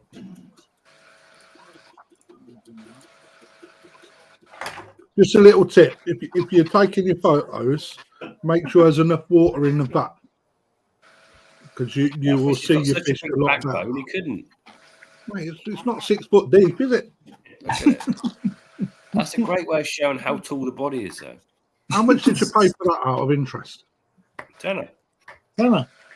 No, that one wasn't a tenner, but he picked that up early doors Saturday morning, but I don't know. That's Philip, the way how to much did you punch pay it for out. that, mate? If you don't mind us asking. If you want to You don't have to lie tell in us. case the wife's watching, we all understand. 20 quid. No way, 20 quid. 20 quid, mate. That's The wife is 47, watching it. 40, 20 quid, isn't it? 50 cm that. He won it in a raffle, didn't he? Whose is it? Sorry, what we? It's Philip King. Bill King's. It's a proper beast, isn't it? God damn it. Mm. About 400 quid's worth. I think it Yeah, was more than that. that's And the an rest. expensive fish. That's no cheap fish, that is it? I bet that was not under 800. Oh no, it were. It'll be that maybe around the 450, 500. They gave it to him. Shut up, Vince. It's a goldfish. That's what you're going to be saying next, aren't you? They give it to him. I wish No, if they give him, saying that, it looks like a gold. they do. They do. Only because the wife's watching. Don't what's wrong with goldfish? No, well, nothing apart from you can't kill them. Exactly. Your word, you said that. Tell you what, though, Tamasabas, Well, it's perfect, isn't it? we're going to be supplying you with Tamasabas at Perfect Aquatics next year. Shit Good. tons of them. More Tamasabas that you can shake a stick at. I hope so. Brown ones, yellow ones, green ones. One-eyed one. Yeah. 3-eyed ones. Yeah, that I do. That dog's got some muscle on it, Crafty. Fat No, fuckers. That's a beast. it's You wouldn't want it hanging off the end of your nose, mate. No. you wouldn't want to be in the same room if it was amount of time it farts as well. I've heard What him about walking mate? past. Stink like stink, mate. It walks along farting like a human. Fucking stinking, bruv. Yes, I'm on about Nico. How long are you going to have your trophy on the kitchen worktop then? Before you Just- find a proper Just private today, I space? bought it home from the shop. Just today. As Just long to as it show takes to the end of the pond.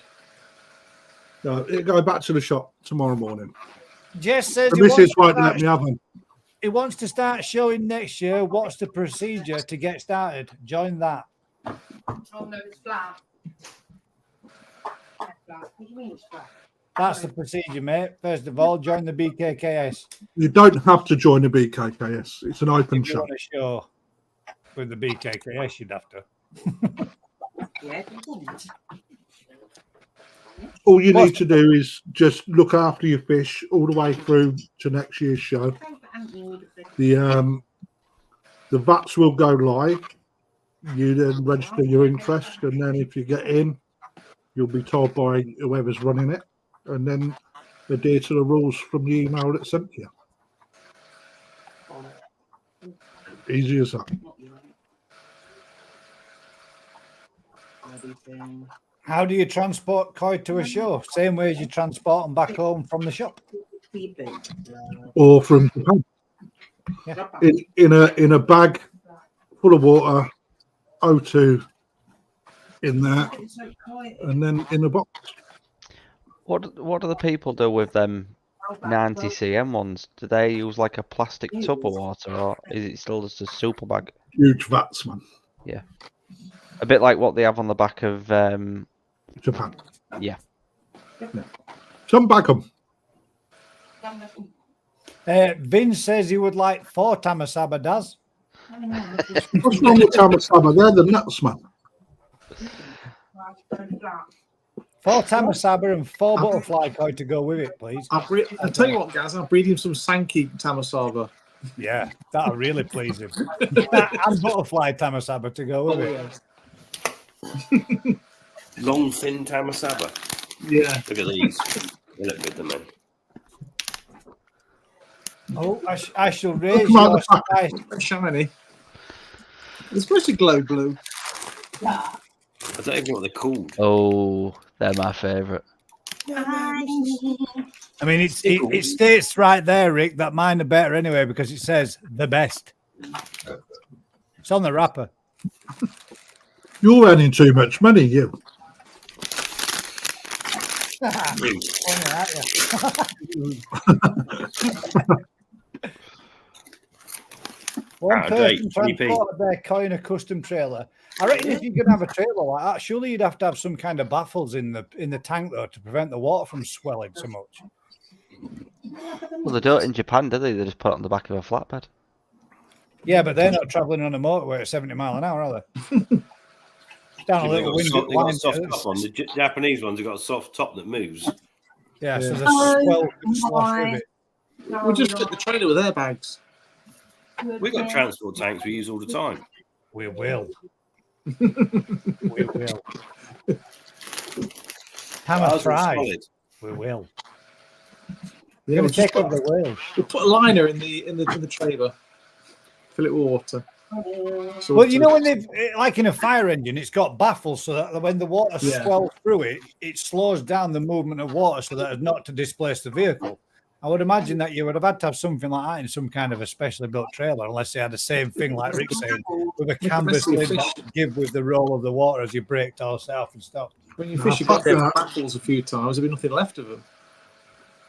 The same as a fuel tank, isn't it?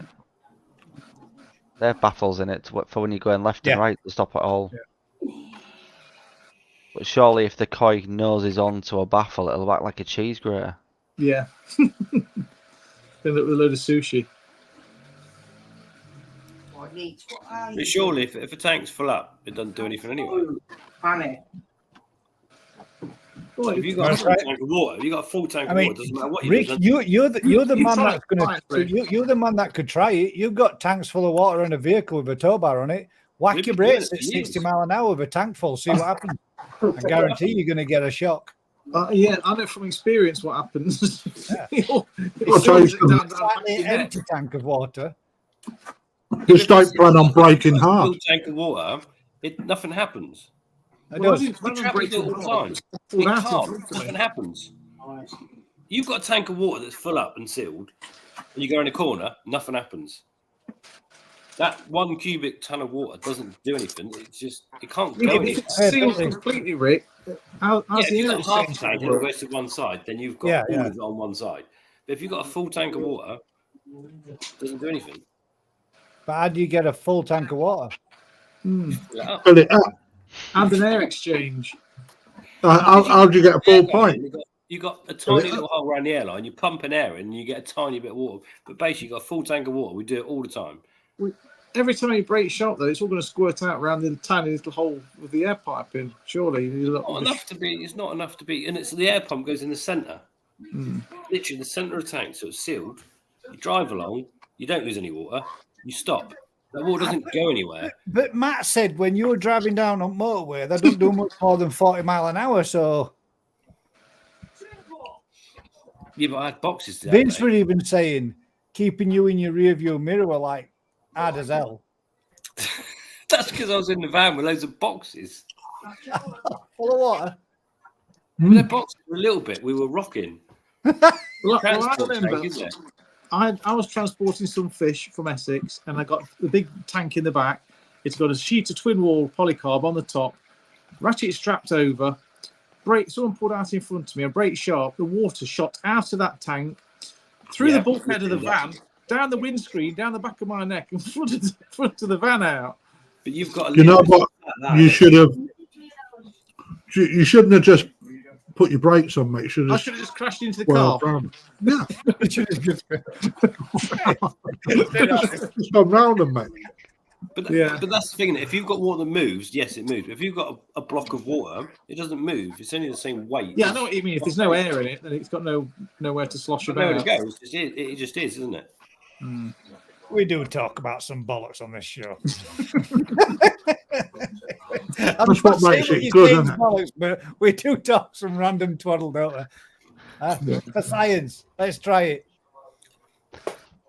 Bagging up my car. Yeah, bagging up being the one in the cab at the front, so I don't get wet through. I see what happens to a fire engine when they break hard with them things.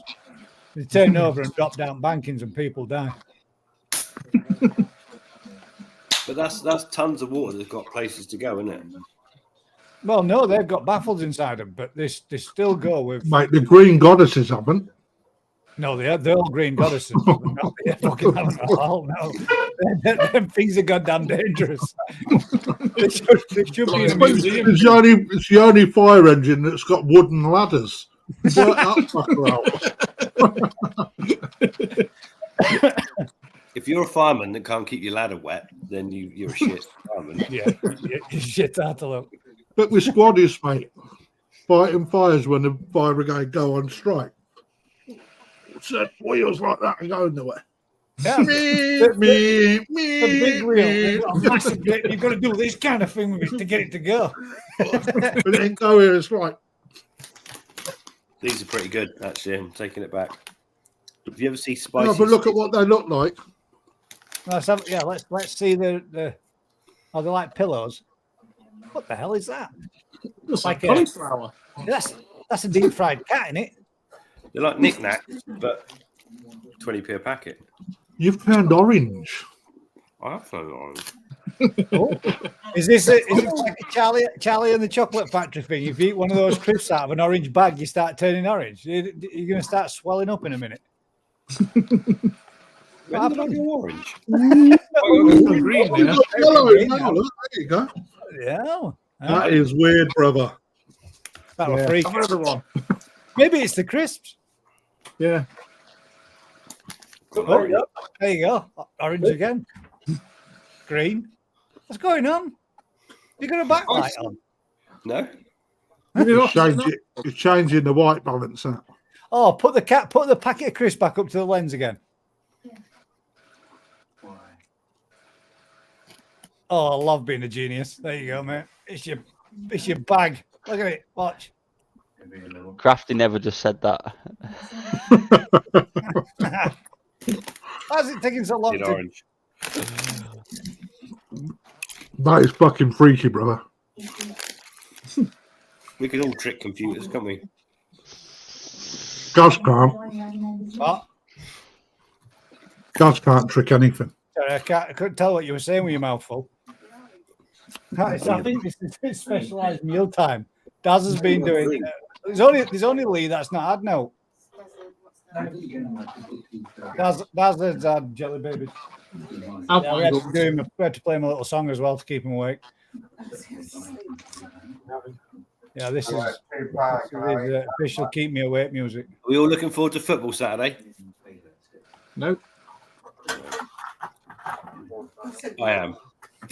Make sure you got generators ready. I'd do it, mate. You ready for it, Daz? Have you got your trifle ready? No. 3, 2, 1, go. Get it down, you quick. Everybody eat fast.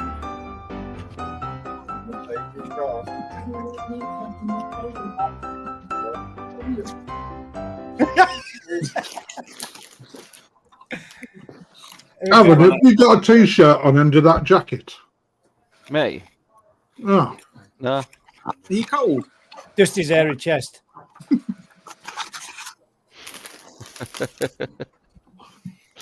What's this one? Lebo. Take your pick. Hold on. I'll just take it off. What we got here? Oh, take your pick. What's that? Trays of tools. No. We got a whole His own tuck shop. Oh, he's got his own tuck shop. Yes. You've been holding out on us all night, man. What the hell? That's a lot of treats for one night, isn't it? Oreo. Oh, Doritos. They're disgusting, man. You can keep them horrible things. They're like eating cardboard. Skittles. Yeah, let's stick to your they're for winners, aren't they? Oh, welcome to Gaz's tuck shop. Lebo, I raise you. Oh, Space Raiders. Bloody hell, how much have you got?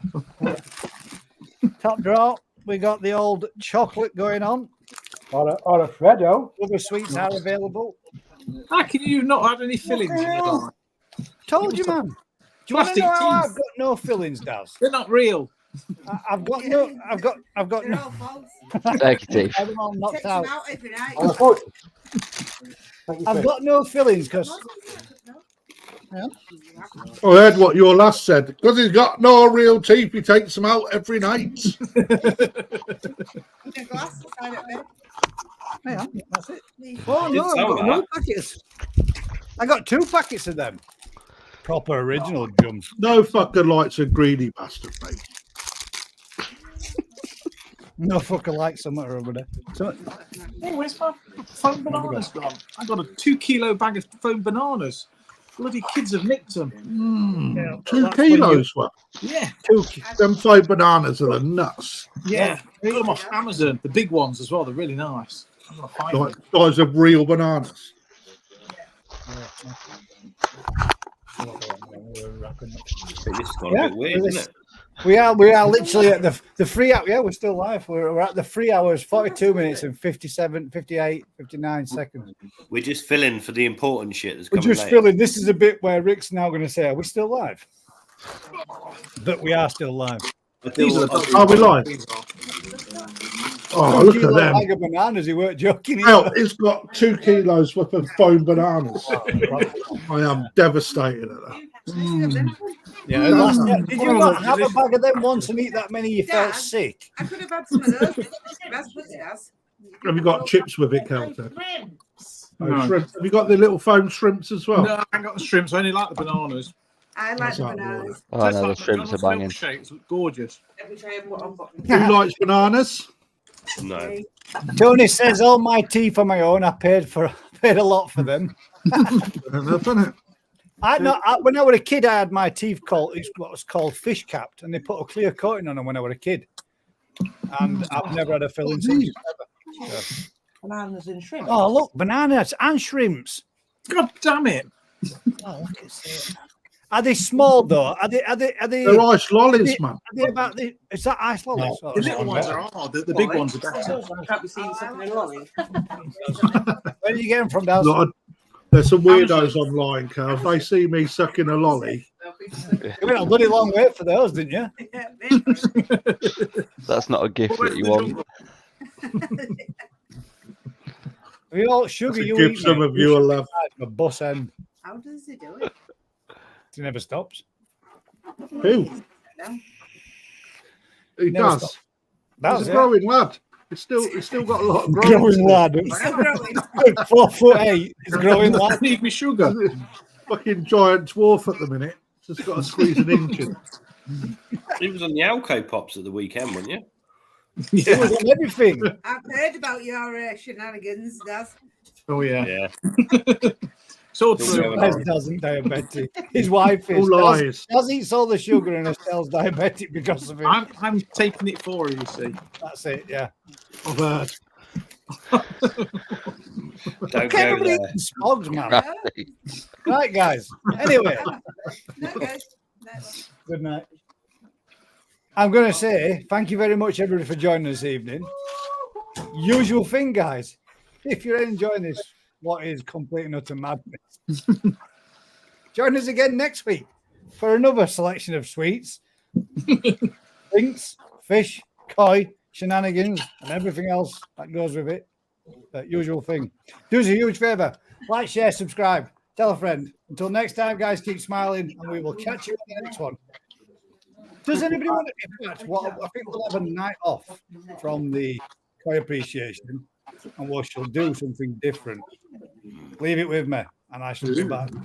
Take it easy, all. Good night. Yes. Keep smiling. Cricket bats. Keep smiling. That's the one, Dad. Cricket bats. Cricket bats. No.